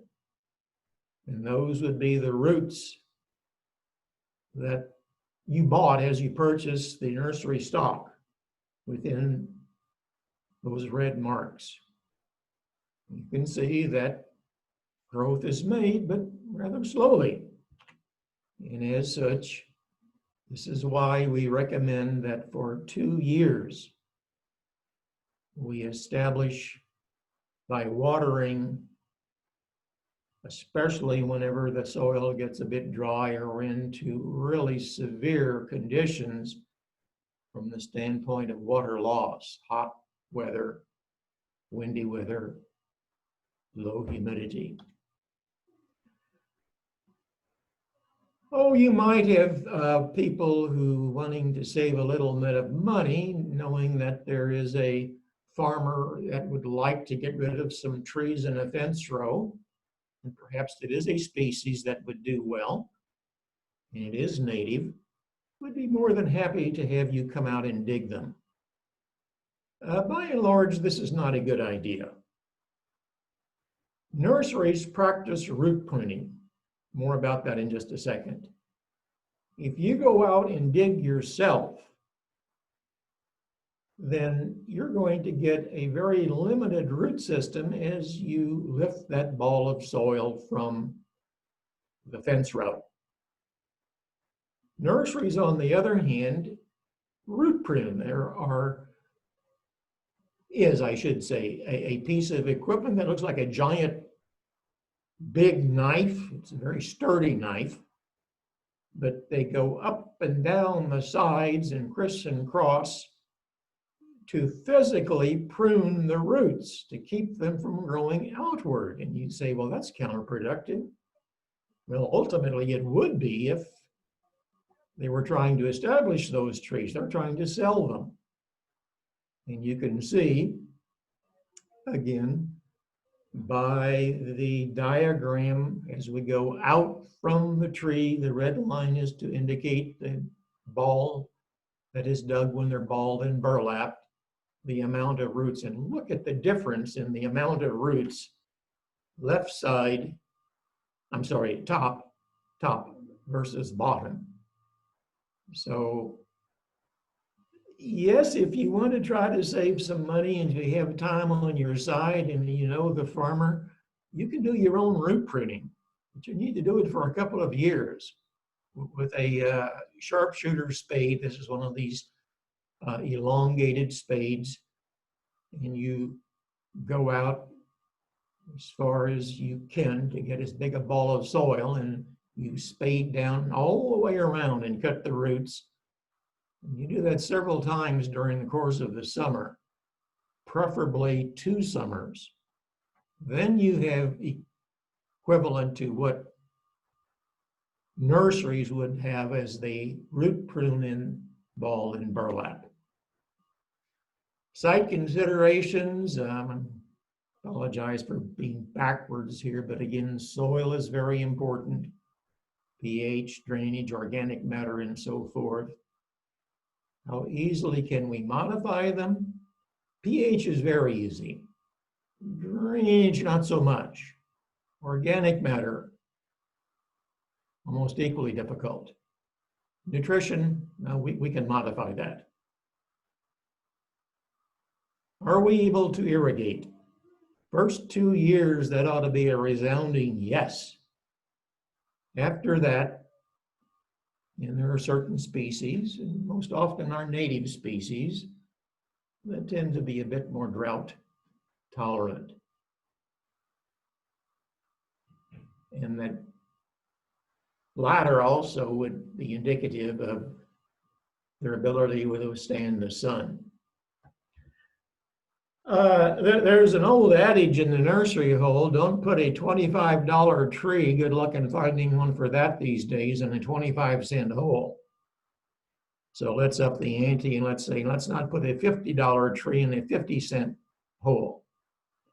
So here are the general recommendations for excavating for either a container grown or a balled and burlapped.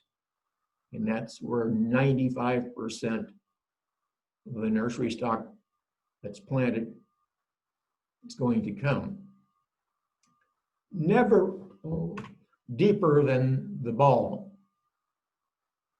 You don't want that container or that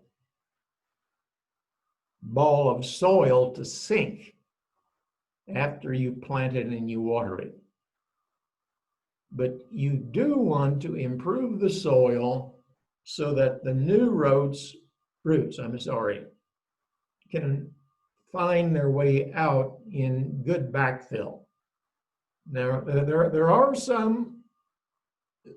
there's a thought that the backfill should be about the same as the soil below the root ball. That if you make life too nice for roots,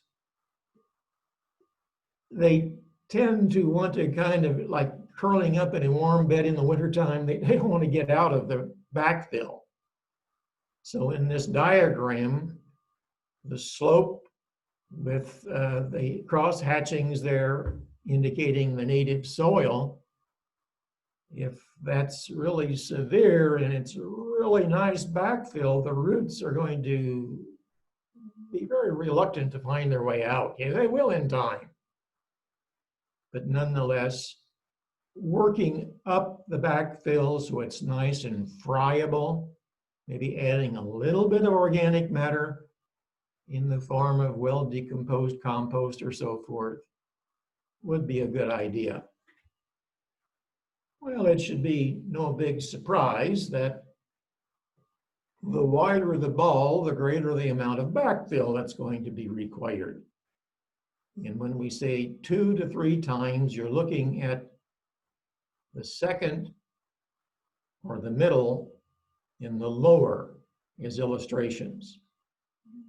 And again, we suggest that in the case of 2 times, it's about 150% of the root ball. And again, you're taking out soil. If you amend that, put it back in, you'll have more than enough.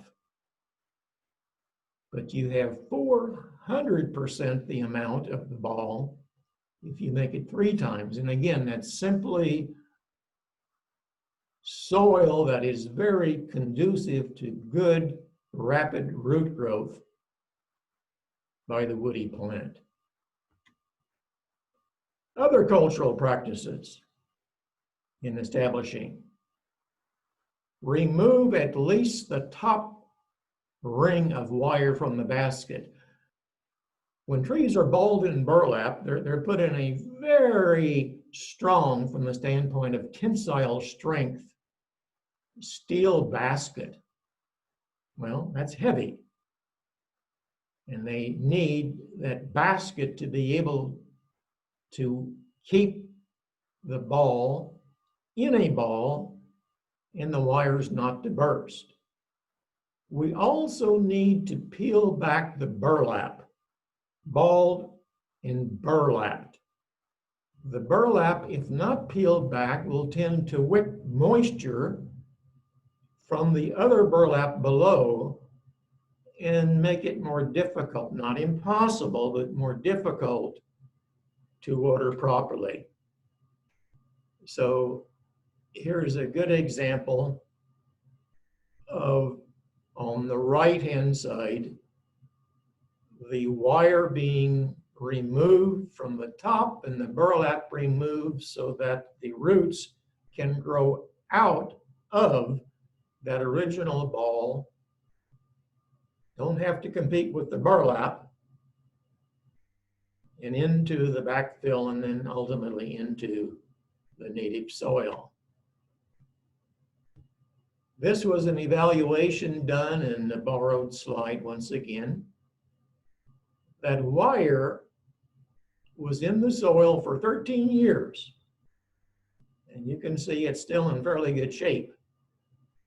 So again, this first of all is oftentimes galvanized because nursery stock doesn't always sell the year after it's dug. And if we don't remove that top ring, then you tend to retard the ability of the plant to push aside the burlap and so forth. The other thing, as seen in this slide, is to cut away from the base of the plant any twine or rope. Now, in days of old, jute or sisal twine was used. And of course, it broke down, it decayed. And if the nursery person didn't sell that ball, didn't burlap the first year, by the second year, that ball might fall apart because the burlap and the twine rotted. Well, now they're using plastic twine, and unfortunately, for those of us wanting to establish woodies, synthetic burlap. And if that's the case, I want to come back. If that's the case, then you should peel the burlap all the way down and put soil on the top. Let me back up here. So the burlap would come off, and obviously then the basket would have to be laid down totally so that the roots don't penetrate the burlap. A number of years ago, we had a very nice planting of lilac on campus that just suddenly started to go downhill after about 10 years. And it was very obviously that they're dying for some reason. Well, after they died, they were exhumed, and lo and behold, they were balled and burlapped with synthetic burlap.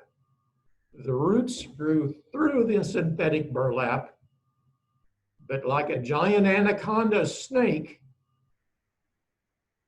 the burlap would not give way, and it strangled the roots in time as the roots enlarged. You might ask, well, how can I tell the difference between a natural twine, burlap, or synthetic? very safely take a lighter and hold it to the edge of the burlap or the end of the twine. If it melts, it's synthetic. Doesn't mean you shouldn't use it, but it means you have to treat it differently. If it starts to smoke or flame, then it's burlap or sisal, jute, what have you. I mean, it's a cruel lesson to learn because it's about, in the case of those lilacs, 8 or 10 years later, all of that nice growth gone, have to start over just because somebody didn't know that synthetic burlap was used in the process of digging those plants. Staking. Most cases, this is certainly something that we want to do. There will tend to be a better establishment of the, if you will, vertical, more attractive tree, and the roots won't be broken off. The point is that if we don't stake, and let's say we establish these as dormant plants in the fall, well, that's fine. There's not going to be any shifting either of the balled and burlap ball or the root ball that had been in the container of a container produced shrub during the winter. It just won't happen no matter how windy it gets. Come the spring, the leaves leaf out. Spring storms, strong wind, and it can easily shift the tree to the side and shear off all of those roots that had been established the previous fall, which is the reason that we did fall planting. So, good idea. Now, when staking, the current convention is to stake loosely enough that the plant would kind of rattle a little bit. You could very minor shake it side to side. We don't want it to bend over, but nonetheless, it has been shown, believe it or not, that when that tree shakes just a little bit, that does stimulate root growth. So, we'll cover pruning more in just a second here, but for now, this is all part of establishing a woody ornamental, be it a tree or be it a shrub. Remove broken, crossed branches, bad limb angles, or so forth. Fertilizing, again, if we've done our soil test and we brought that up to test, then there really isn't much need for fertilizer when we plant them in the fall. And in the spring, then's the time that we might want to use a slow release fertilizer or a surface application of nitrogen.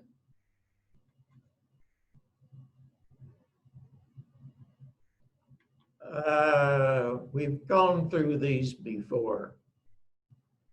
So let's stop here. No, I'm sorry, bear with me. Planting problems.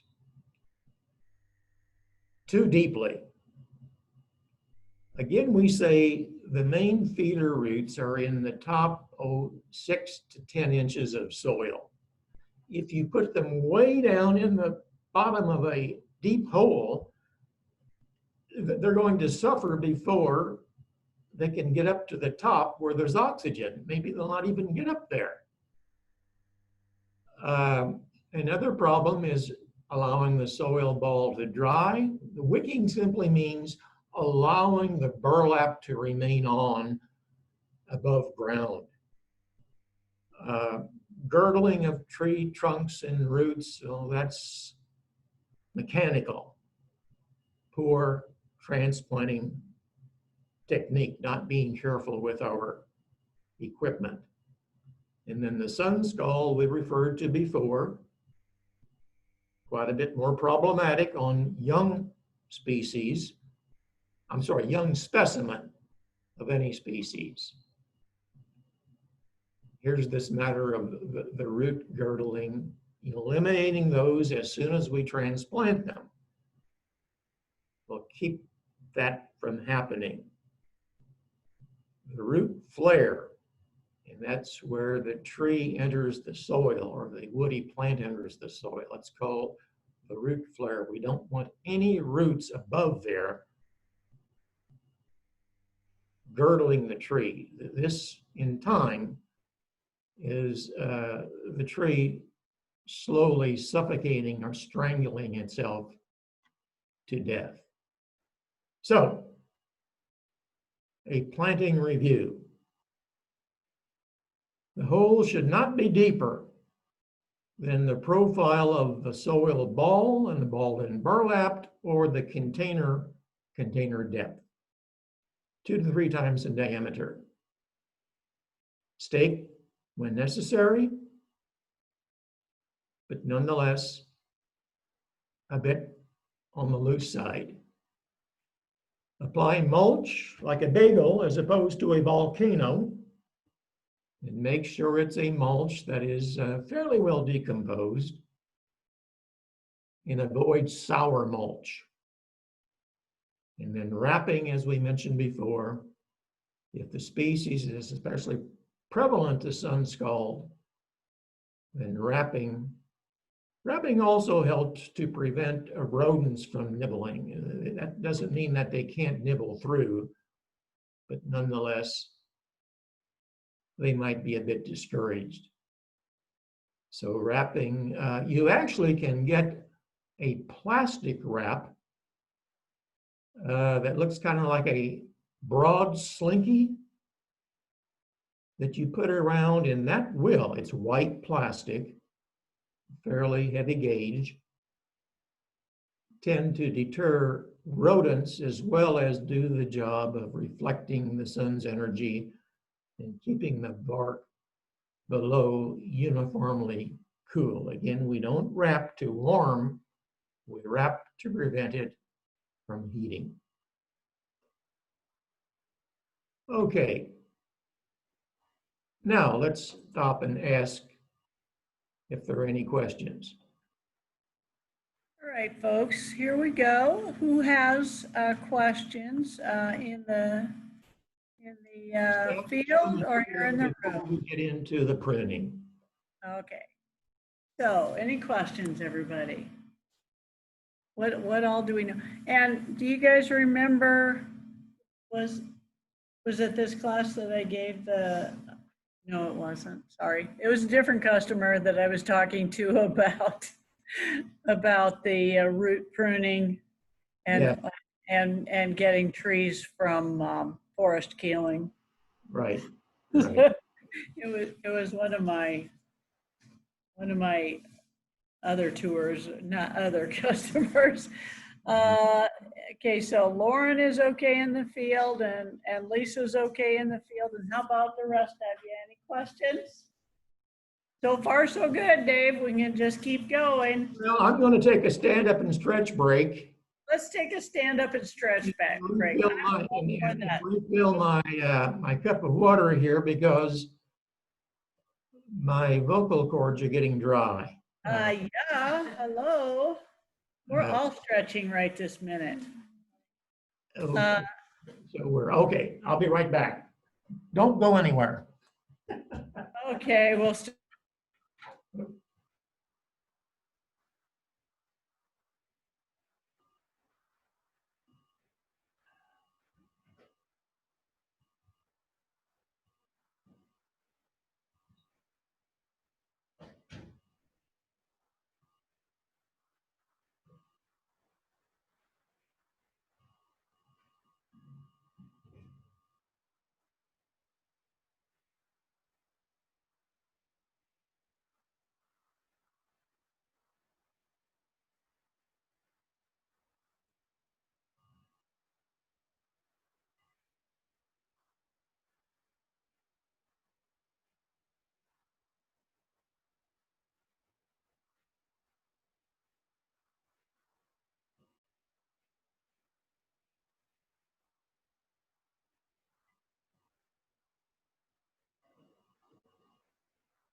I'm getting a class in here.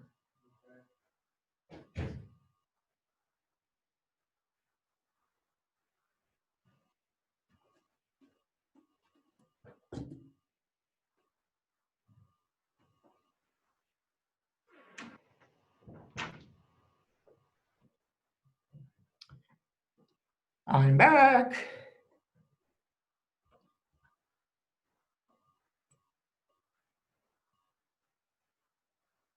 Is everyone ready?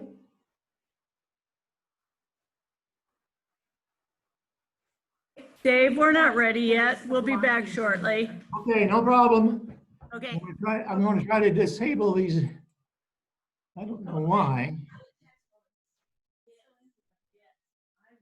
Because That was just like a gown, or Yeah, whenever we just- get to the part, to Right, the oh, spigot, yes, and then tip it and see if it Yes. runs out. so you can check your. Cause it's just, I've seen different ones, they use these ball valves, all this stuff. Yeah, I Mine's think- just a regular I think metal this was faucet. a ball valve in there and it wasn't working properly because it would, some would come out, but it would take forever. I've already put the screen over, so nothing's getting, this is a total open barrel. And so that's for mosquitoes, obviously, but also, because it's such a tree fly, I don't know. Right, oh, There's yeah. something to go in there and stick it back Mhm. into. I'll do that, that's a good one. Just as a, because. No, I don't, I know, I've taken it off, because I elevated it, I put 2 layers of cinder block. Elevated.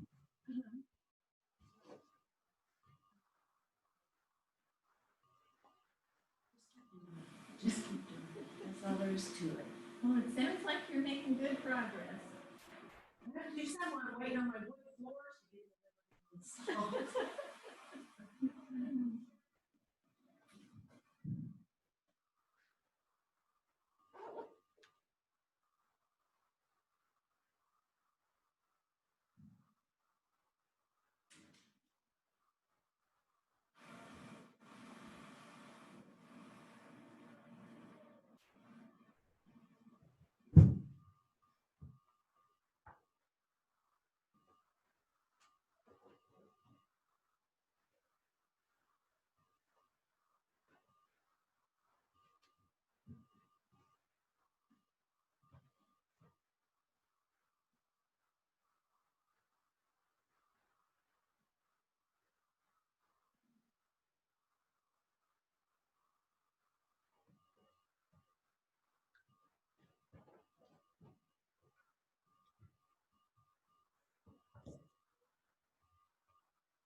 I mean, I've got daughters, but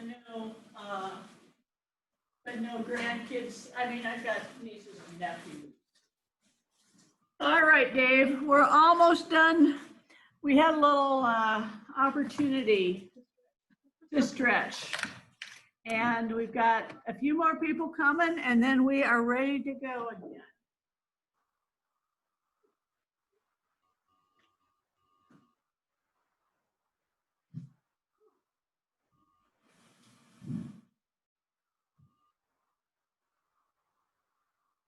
Know anybody who's interested in shooting sports who might want to buy a chance to put a gun in the drum?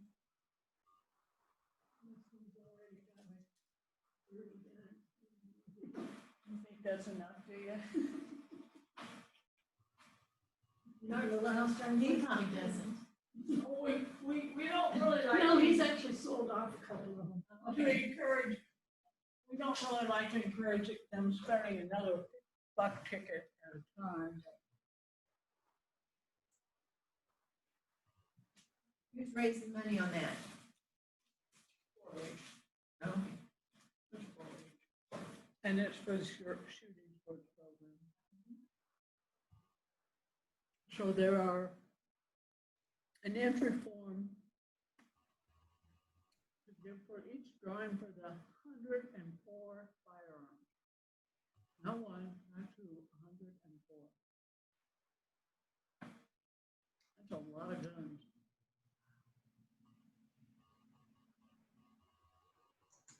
Are we supposed to be hearing anything?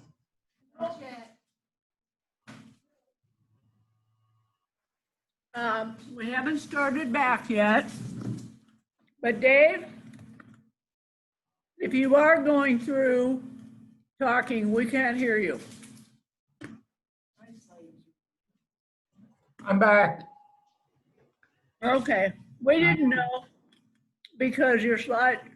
Yeah, I don't know why this thing insists on, It's got a timed thing well, on it. I had changed it. Yeah. I see where it is. I see it says advance after 45 seconds or something. Yeah. or other. Well, it was on 19, so I'm going to put it up to 1 minute. That way you can do it on your own. Yeah. I got you.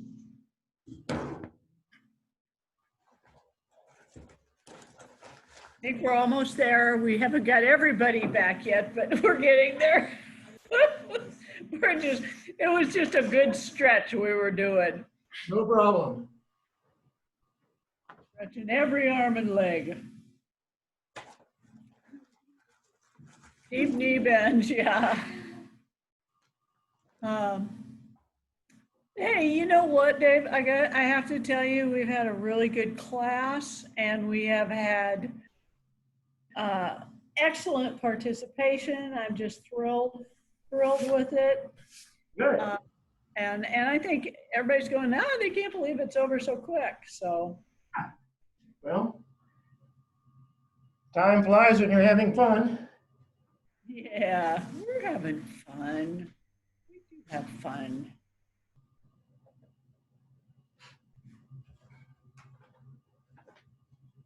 There we are. All right. Are we ready? Think we're ready to go? I think we are. So, Okay, let's hope that the advance is going to be applied to all. Shall we start? sure thing. Let's go. Okay. One of the definitions of horticulture is the art and science of, and then yada, yada, yada, yada, yada. I didn't get that. Could you try again? Excuse me, my telephone is talking to me. The point is that horticulture is considered by many to be an art form, and certainly landscaping is artistic and you're using plants as a medium. Well, pruning is truly an art form, and it does illustrate the fact that horticulture is both an art and a science. Reasons that we prune. First, oh golly. Hang on just a second. I'm so sorry. I don't know what on earth.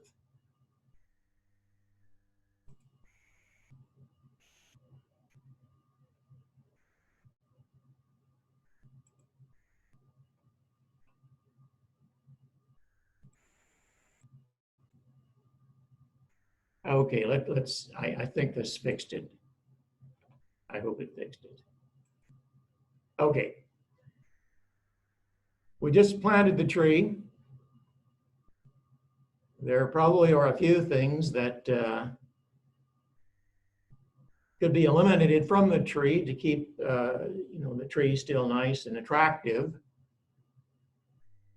And in so doing, you're going to eliminate potentially some leaves that would lose water if we transplant in the spring or early next year and so forth. We also prune to develop a strong structure. Now this is more germane to trees as opposed to shrubs, but still there are shrubs that should be pruned to a certain shape. But in the case of trees, as they age, tremendous amounts of weight on those branches. And you want to develop good branch angles so as to be able to withstand a lot of stress from storms and ice and things like that. Mentioned before that pruning does tend to promote growth. Talked about that as we talked about winter kill. It also produces more flowering and with that fruit. And this is one reason that orchardists annually prune their fruit trees. New growth, new flowers, fruiting. We can somewhat, and I use the term somewhat, help a distressed tree by trimming away diseased wood, dead wood, or so forth. There comes a point that, well, we've done all we can, and unfortunately, we're going to lose the tree, but nonetheless, some rescue pruning can be done. And again, perhaps to control their growth so as to fit more aesthetically pleasing into a space. Now, again, we said earlier that we would like right plant, right place, and make sure we don't put things underneath the power line and get tall and whatever else. But let's say we put those foundation shrubs in front of our home. And in time, even though we selected a proper species in cultivar, they're going to grow. Controlling their growth through pruning is a way to keep them attractive much longer. Invigorate old plants. Again, we can only do so much, but on the other hand, since pruning does promote growth, sometimes trees slow down, shrubs slow down because they tend to compete with themselves, especially shrubs, and thinning them will tend to invigorate them and make for a nicer display of flowers and foliage. Give you an example here of a tree that was planted, and then over the years, no pruning done. Notice the lower, let's go from left to right. Notice the lower branches continuing to develop and continuing to develop. This is problematic with regard to walking, mowing, what have you. Frankly, those limbs and the leaves they bear are going to be shaded and very soon become parasitic on the plant. With annual pruning, you will note again, the second to the left, there are some of those lower branches left on for a brief while, because at that young stage, they do tend to feed the roots and the rest of the tree. And then gradually, as the tree matures, we take those off, we keep working on those branch angles, thinning out until we get a nice shaped tree. So the rules of pruning. If you can't think of a reason to make a cut, then don't make it. I guess that would go hand in glove. If you can't think of a reason to plant the tree, then don't plant it. You have to be kind of a visionary and visualize what every cut is going to do and what's going to happen in the future. Pruning begins at planting, developing that good structure, and then it should go, frankly, throughout the life of the plant. Better to do a little bit every year than a lot every 5 years, because you're pruning off valuable growth that would have gone into the amount that you remain on the tree, and you prune it off. You need a number of tools which we'll look at. Hand shears are probably the most important. It's been said if you need a pruning saw, you haven't been pruning often enough. But the things you prune off should be able to be removed with shears and with a lopper. Most of the major pruning is done whenever the leaves are off. So very little of it is done in spring after the plants foliate. And again, we remind you that late fall pruning makes for stimulation of growth, which might not be winter hardy, and hence we risk losing the new growth because of the pruning.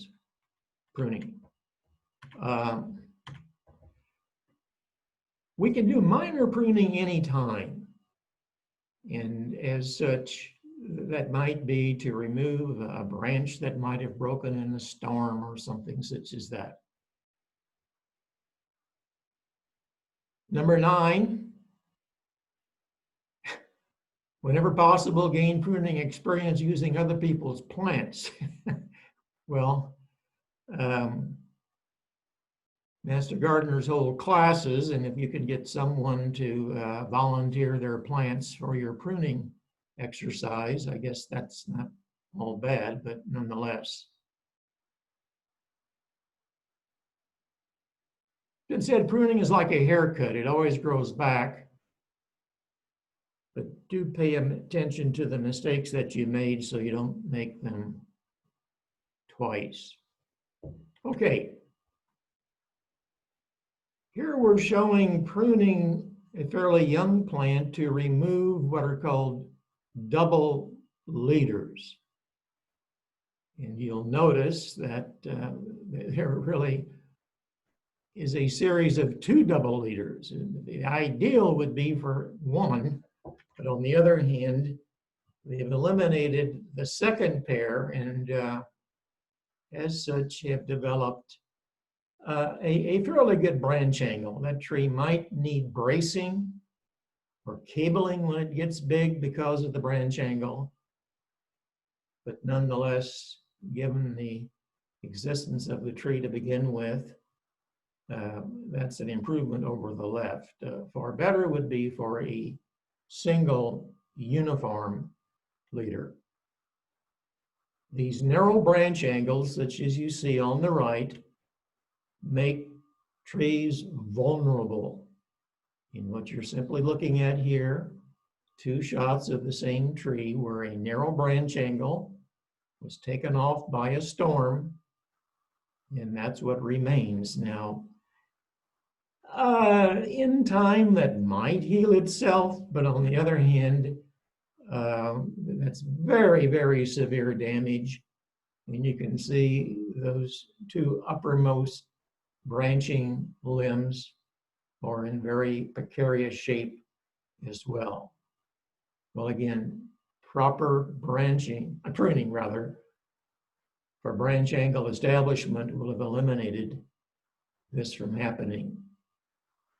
This is called included bark. This is bark that grows inside these narrow branch angles. And this is one reason why these angles are not strong. There's no wood there, there's just bark. And bark doesn't have the strength of wood. So again, establishing early good structure, proper branch angles, very important to the longevity of the tree. I want to call your attention to a publication that's available to you. All of these are now available online, downloadable. Dr. Sarbuck has recently retired, but he was our woodies expert, and the pruning and care of shade trees is one of those, we call them grounds for gardening guide sheets that he authored, and makes a valuable reference as you go about the task of pruning. When pruning, we also need to keep in mind the tree form. And let's look at two different terms that might be new to you: excurrent or decurrent. Excurrent would be a more pyramidal type of growth, coming off of a central leader. Decurrent would be a more rounded, branching type of growth, so that you have, yes, in the case of the lower right, somewhat a central leader, but nonetheless, there are branches and laterals from those branches and laterals from those laterals that are meant to develop. This all is part of knowing what the species is supposed to look like after having been established and pruned. When to prune, as we mentioned. Most of the major pruning should be done before the trees, if they're deciduous, refoliate. Well, a number of reasons. First of all, we can see what we're doing much better. These branch angles that we talk about do tend to become a little bit difficult to ferret out if they're covered with leaves. The pruning cuts will tend to callus over a bit more quickly. And now's a good time to suggest that in general, we don't recommend anymore putting on wound dressing on the pruning cuts we make. Someone once said it's like putting butter on a burn for a person. We don't do that. Let nature take its course. It will form callus and ultimately scar tissue. It tends to allow also, if we get rid of the excess, to allow the minerals to be used to nourish those remaining branches that we let on. Minor pruning, again, we say any time of the year, perhaps a snapped off branch because of a storm, or maybe we see a small branch that should have been eliminated because it's crossing or so forth, that we didn't. That's fine. But let's do the major whenever it's dormant. Few exceptions. On flowering shrubs, we have to prune, and we'll get more into this, the opposite time of when they bloom, or if you will, be careful not to prune the blooms off. Example being spring flowering shrubs are pruned after they bloom, not late winter before they bloom, because that would be pruning off that year's blooms.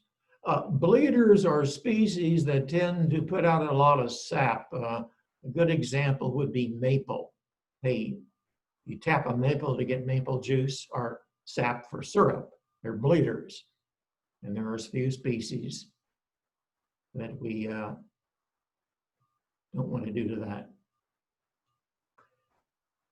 Looking at pruning tools, these are the, if you will,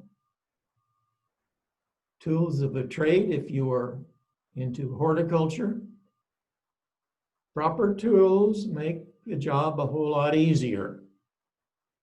And what we do is a pruning tool, like most gardening equipment, is a good investment.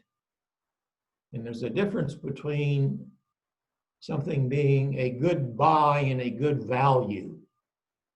to me, a good value is more important than a good buy as in a cheap price.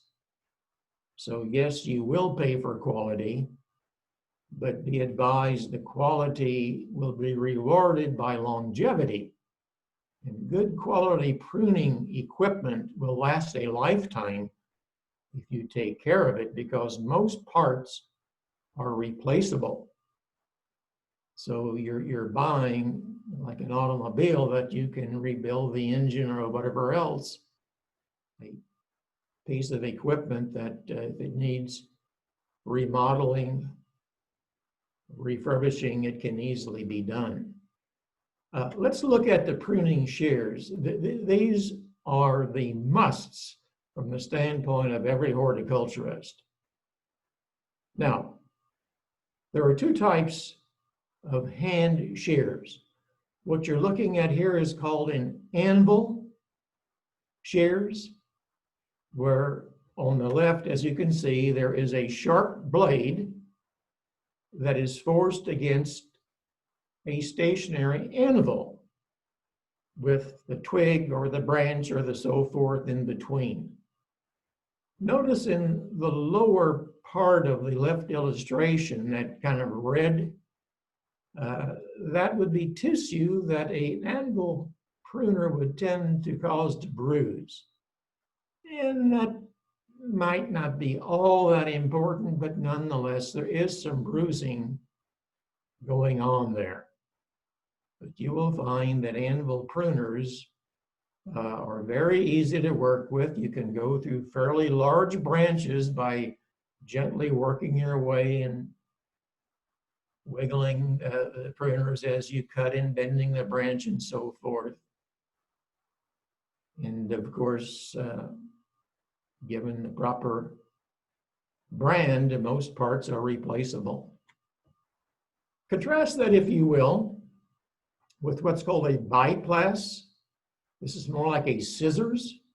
It has a slicing action, so it tends to minimize this bruising of the lower part. There still might be a little bit because the one part, and we'll call that the top part of the scissors, is going to force itself against the branch while the lower part also does. But the crushing will be much less. You're looking at the various parts. Most of them have plastic coated handles. They're made of aluminum with steel blades that can be interchanged, sharpened, so forth. But again, a good hand shears is the first tool that should be purchased, and if properly cared for, should frankly last a lifetime. Additional to that, for larger limbs, or maybe limbs that are a bit higher up than we can reach, a lopping shears. You can actually get lopping shears with extendable handles. They're good for larger, usually a half an inch or more in diameter. Allows us to do pruning a thicker diameter with relative ease. And there are lopping shears that do have the, I don't know what you call this. It's kind of a scissors-like, so you get a mechanical advantage from that scissors-like action in the base of the shears. When we get to very large things, again, maybe you waited too long, but still we've got to prune it off. Pruning saws, something larger than a half to perhaps an inch. Usually pruning saws are draw saws in that the teeth slant toward the handle, as opposed to carpenter saws, the teeth slant away. Here is a collage or series of different types of saws We'll go third from the bottom. That's probably about as large a draw saw as we need. If we need a larger one than that, we haven't been doing a proper job of pruning frequently enough. Moving on to a pole pruner, this allows us to prune things that aren't easily reached from the ground. We can prune without the use of a ladder. And I'd like to emphasize the need for safety when we talk about pruning.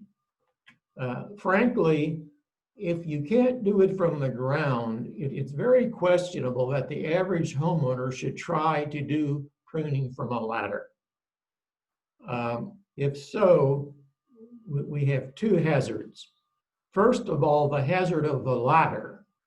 And secondly, the hazard of the part of the tree pruned off as it comes off and might hit you and knock you off the ladder. So safety first, and in cases of pruning that needs to be done from a ladder, might want to think about consulting a tree service or so forth. The bottom gives you just some common sense things about sharp tools make for good cuts in easier work. Hopefully we're all astute enough to sharpen our own, but you can take them to a shop and have them sharpened for you. And again, we say most quality brands, you can purchase the parts and replace them. Usually after each use, we would like to oil lightly. Tree sap is somewhat acidic. You wipe off the sap and you oil it lightly to prevent rusting. Okay, moving on. How to prune. Again, let's emphasize safety. Safety first. And if in doubt that you can do this yourself, don't. By all means, somebody who might be capable of doing it safely themselves, or by all means, a tree service. To me, anything above maybe a one-step ladder or two-step ladder should be left to a professional. Mentioned before the art and science of horticulture. Person who does the pruning is like an artist sculpting. You have to have in mind what the plant is going to look like in time, to visualize what kind of cuts you need to make to bring out the natural form 5, 10, 20 years from now. And again, we emphasize the fact that pruning is not a one-time thing. We start early, but we've got to continually prune. Maybe even after maturity, some pruning will be done if there's damage by storms or so forth. So as pilots go through a checklist before takeoff, horticulturists before pruning go through a checkoff. Walk around looking at the subject from all sides. We know we don't want water sprouts coming out of the base. We don't want branches that are crossing or rubbing on each other. We don't want broken, damaged branches. And we want to remove branches that tend to, depending upon the type of growth, excurrent or decurrent, that tend to grow toward the center of the tree. Pruning stimulates growth. And it's important to remember that excess pruning can lead to growth that might become unmanageable.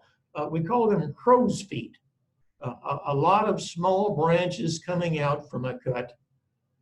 If you have enough cuts, then you have a lot of crow's feet, which is not is not an attractive plant.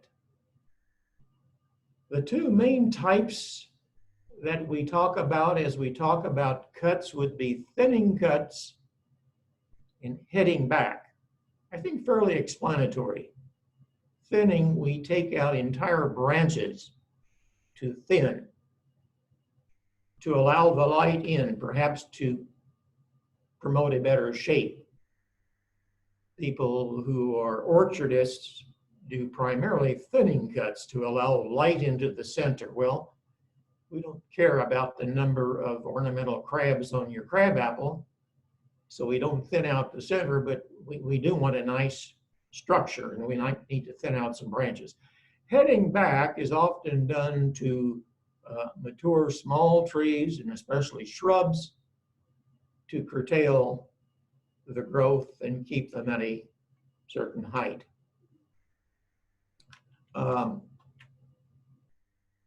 Again, showing you some thinning cuts on a tree. Moving from left to right, the one branch with the red mark and cut is unnecessary because the lower branch is shooting up an axillary branch which is going to take its place and it's crossing over. The second is a very poor branch angle, plus it's unneeded. The third, again, unneeded, and the fourth, totally unneeded because it's growing inward. And there might be some argument made for that one branch on the right that was allowed to remain as being unnecessary. It would depend a lot on the development of the branch to which it's attached. As we mentioned before, shrubs are often thinned. Pictured on the left is an example of a shrub that has become very full, sending up new branches from the base, from the crown, that tend to compete with one another. Well, we need to thin those, and thinning them out will allow then for the remaining branch to become a lot more vigorous. Most of these would be flowering shrubs like forsythia, more floriferous, and so forth.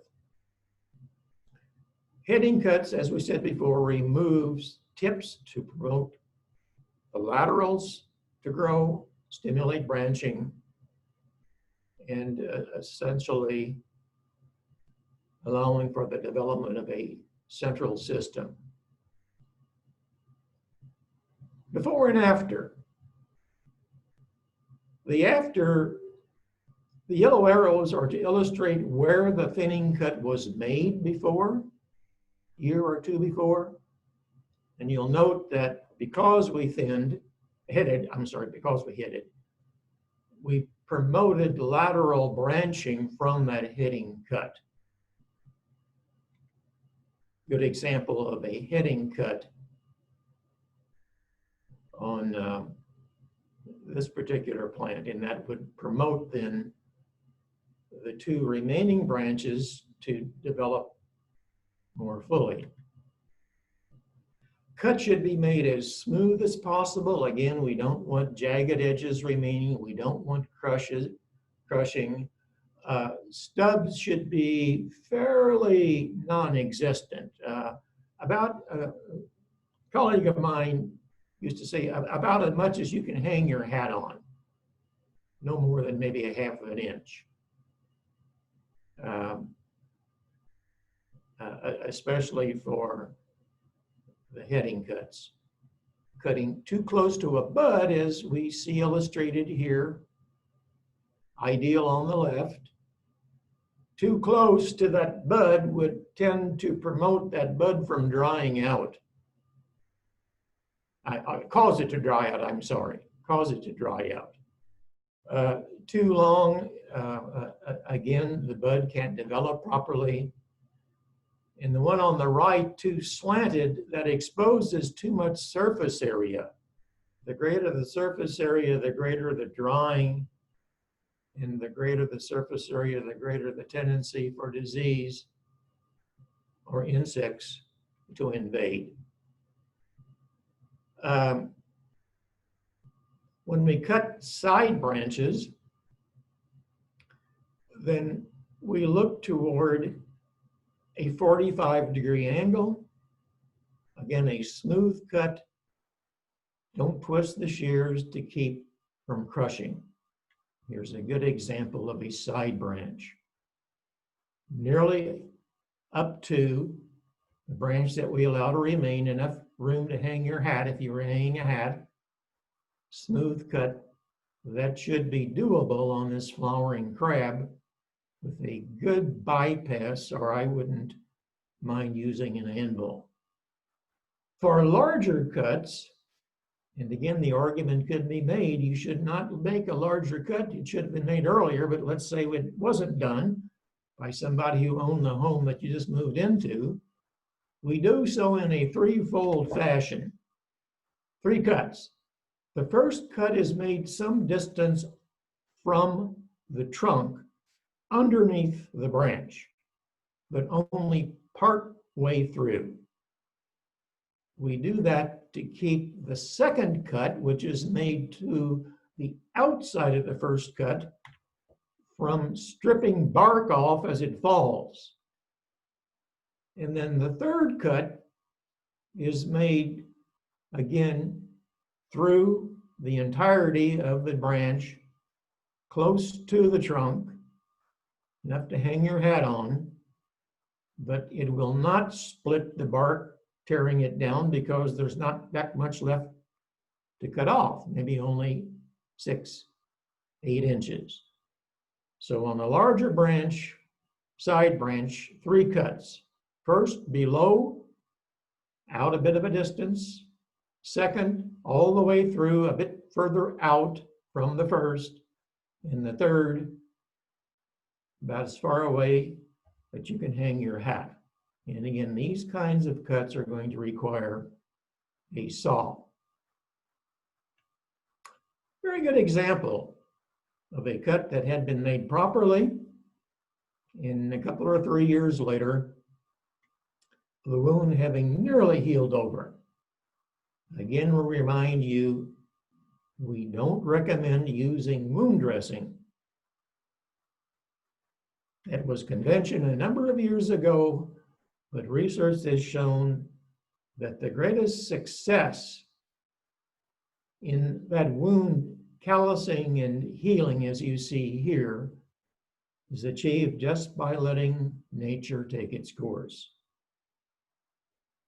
A few pitfalls that we need to avoid, and this is a very common one that you see, essentially just whacking off the top of the tree. This is a no-no. Like this quote, trees die from a lot of natural causes, don't be one of them. And you'll note the topped tree. Giving a tree a bad haircut actually can be dangerous because those are very poor branch angles that are allowed to remain. This was taken at an eatery downtown Columbia. I've glossed over the name, but it's an excellent job of what not to do. And that was done by the city of Columbia, not by the folks who own the eatery. There is, by the way, a type of pruning called palading. I don't have a picture of it here, but it involves nearly yearly pruning like this. And it doesn't allow the pruned material, the new material that grows out to be large enough to be a danger because it's a bad branch angle. So a paladed tree is pruned nearly, if not every year, every other year. This is just a matter of trying to whack these things off so they didn't brush against the building. We have to realize that sometimes it's just not possible to save a tree through pruning. This was a historic oak tree that suffered damage from a storm. As you can see, a cut was made in an effort to save it. And just a number of years later, because of the bad branch angle and the failure of that to heal properly, the tree was lost in another windstorm. A lot of work went into prolonging for a short while the historic tree, but ultimately it succumbed to the forces of nature. So, big decision to be made. And there's the 25% rule when pruning started. If over 25% of the tree has been lost, you might make one cut about 6 inches above the ground as the pruning cut. And I'm being facetious, but replant. But if it's less than 25%, then it might take several seasons to ultimately regain the form and the shape meant for that species. We, of course, remove broken. This is a tree on the right. Of course, that's past the point of no return.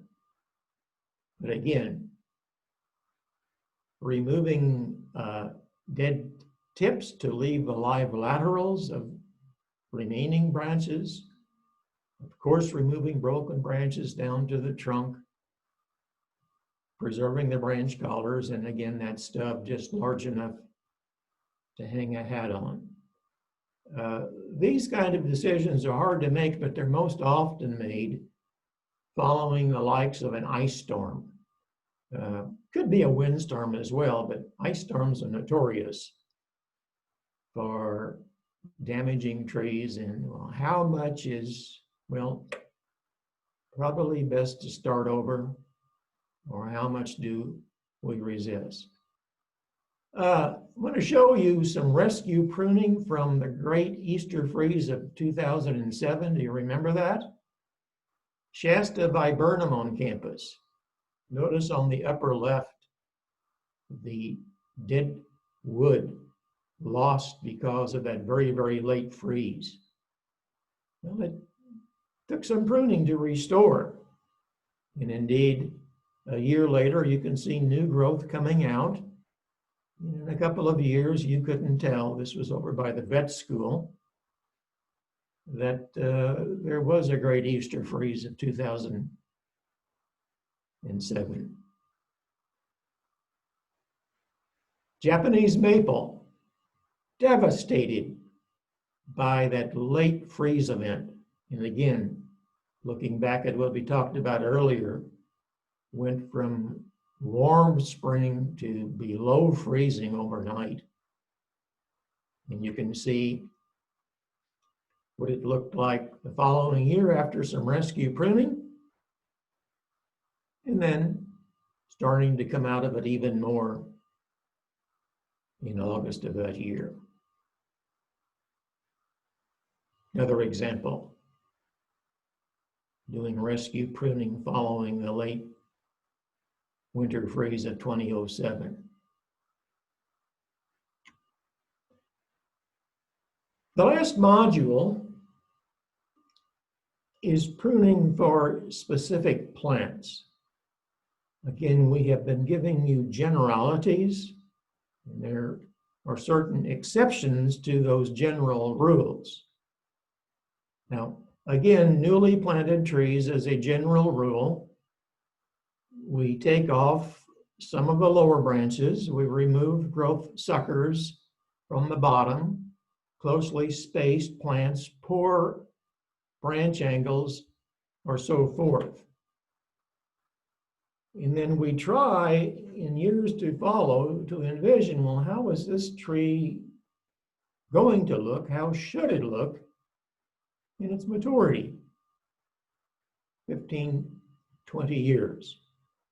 And in time, we keep removing those to get that ultimate scaffold, as we call them, on the branches that will mature into a very strong, attractive tree. Again, we want to emphasize that second bullet, don't remove more than 1/3 of the tree's height, the lower limbs. Those are still feeding the upper limbs. But by and large, most lawn trees should ultimately be pruned to a height of 8 feet to the lowest limb for the sake of safety and ease of mowing and allowing the sun to penetrate and so forth. In the case of evergreens, again, we can select the proper species and put it in the right place, but it's just going to grow. And we usually prune these to more shape them and keep them somewhat small, but we never prune to what we call the dead zone. And the dead zone is not dead. It's simply that part of the tree, shrub, that has no leaves on it, the leaves being the outer canopy. If you prune to the dead zone, not only does it look hideous, that's very woody material that is not going to allow new growth to break out easily, if at all. If we prune growth that's green, and let's say this is a juniper, that's going to refurbish itself fairly quickly, and yes, we'll prune again, but nonetheless, we have a nice looking plant all the way. So don't prune narrow leaf evergreens into the dead zone. Again, we say much better to prune more often than to prune once every 3 or 5 years. Needle-leafed evergreens,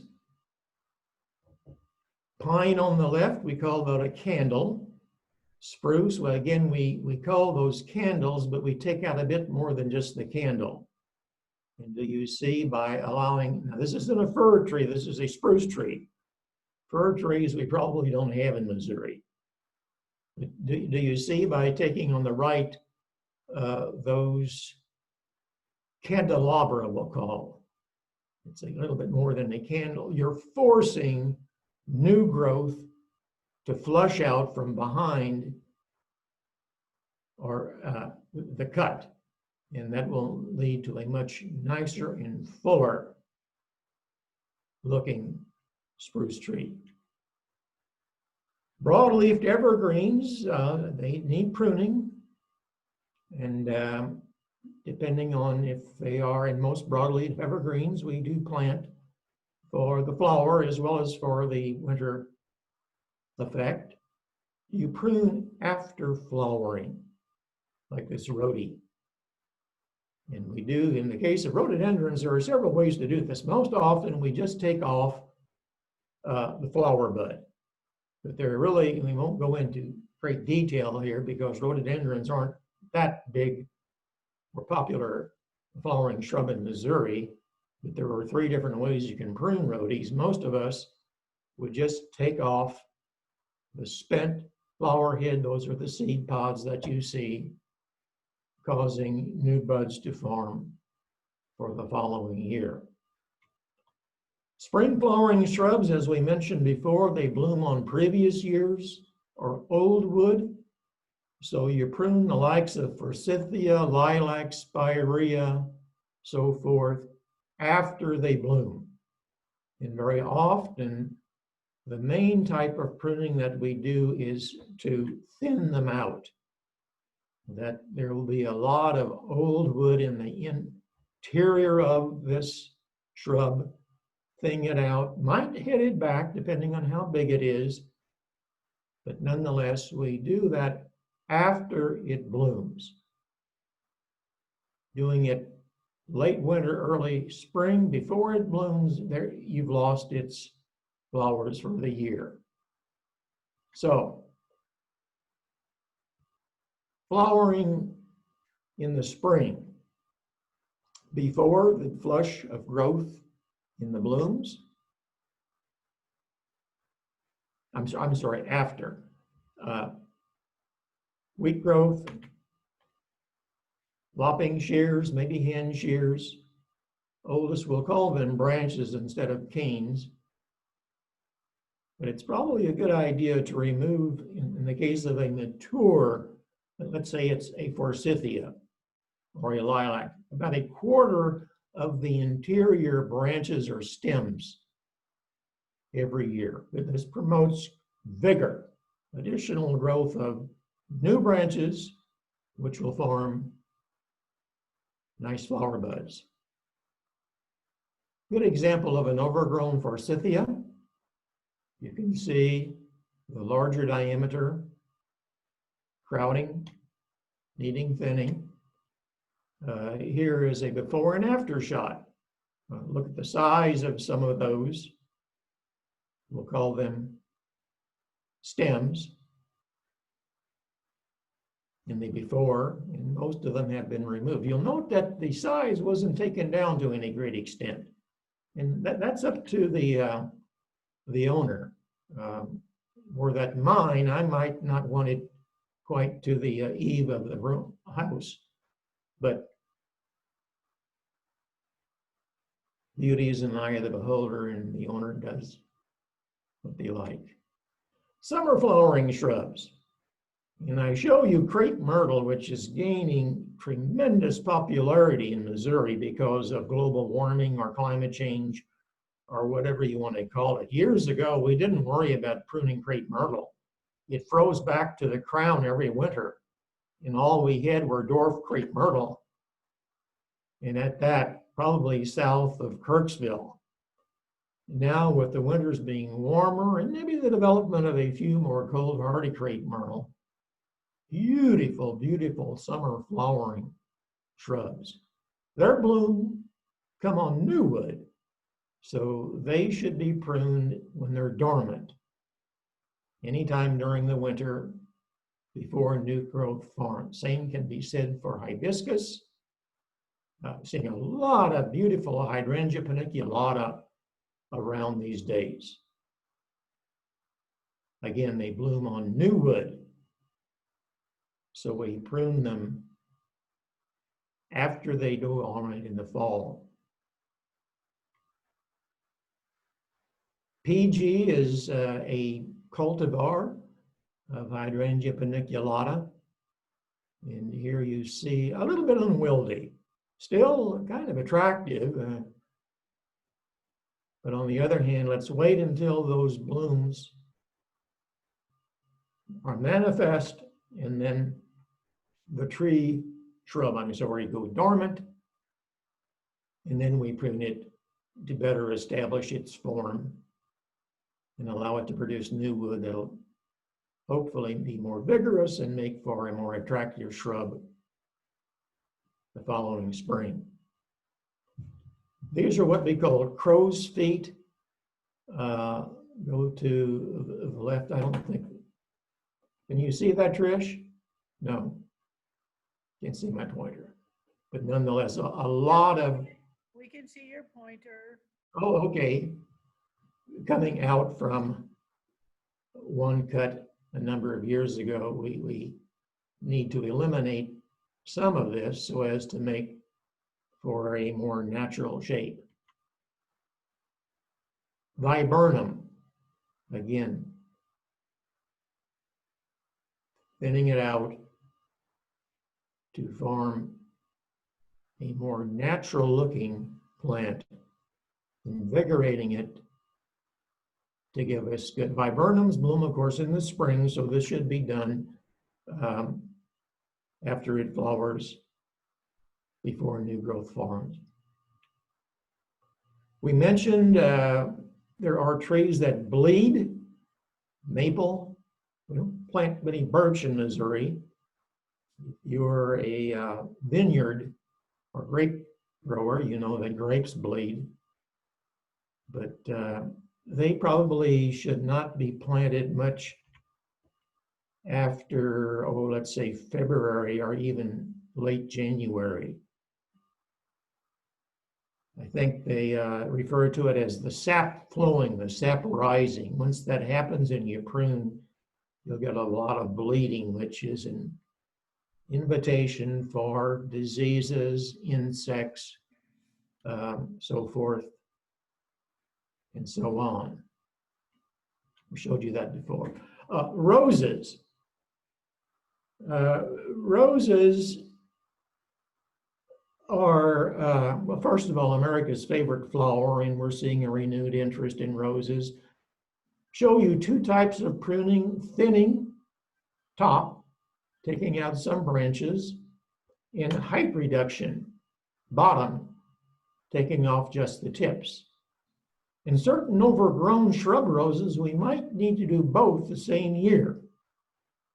But in the case of shrub roses, we usually do a lot of thinning and some height reduction. In the case of hybrid teas, we do a whole lot of height reduction in late fall, before we put them to bed for the winter. Hybrid teas all need pruning. In the case of some of the dwarf or shrub roses, it's questionable. I guess Knockout is still the #1 shrub rose. It in time needs both thinning and height reduction. When I call to your attention again these grounds for gardening guide sheets, this is what the online version of the one on rose care after planting looks like. It's guide G6601. If you're not familiar with MU Extension's homepage, you Google extension2.missouri.edu. Again, that's extension number 2.missouri.edu. Up will come a search box. You could just type in pruning roses, and this would come up. Or if you know the name of the number of the publication, just type in G6601. You can read it online, or you can click on a PDF form, which you can download and keep in your library or so forth. Another special pruning method, and that deals with hedges, showing us the right way and the wrong way. Hedges should be more narrow at the top than at the bottom, so that the sun can strike them, as you see here, from above. Let's back up and show these leaves down here are being shaded by this globular top. And however attractive that might look initially, ultimately is going to lead to this barren kind of growth below. So especially privet, maybe to a lesser extent boxwood, which tend to be fairly forgiving, but let's always make sure they're wider at the bottom than they are at the top. Those are a few of the special kinds of things that we discuss when we talk about pruning. Are there any questions? Opening it up for questions. Any pruning? I want to apologize. I don't know why, but this didn't automatically advance on my home computer. I don't know what's going on with this one here, but I'm sorry that you had to bear with the flip-flopping back and forth. Anyone?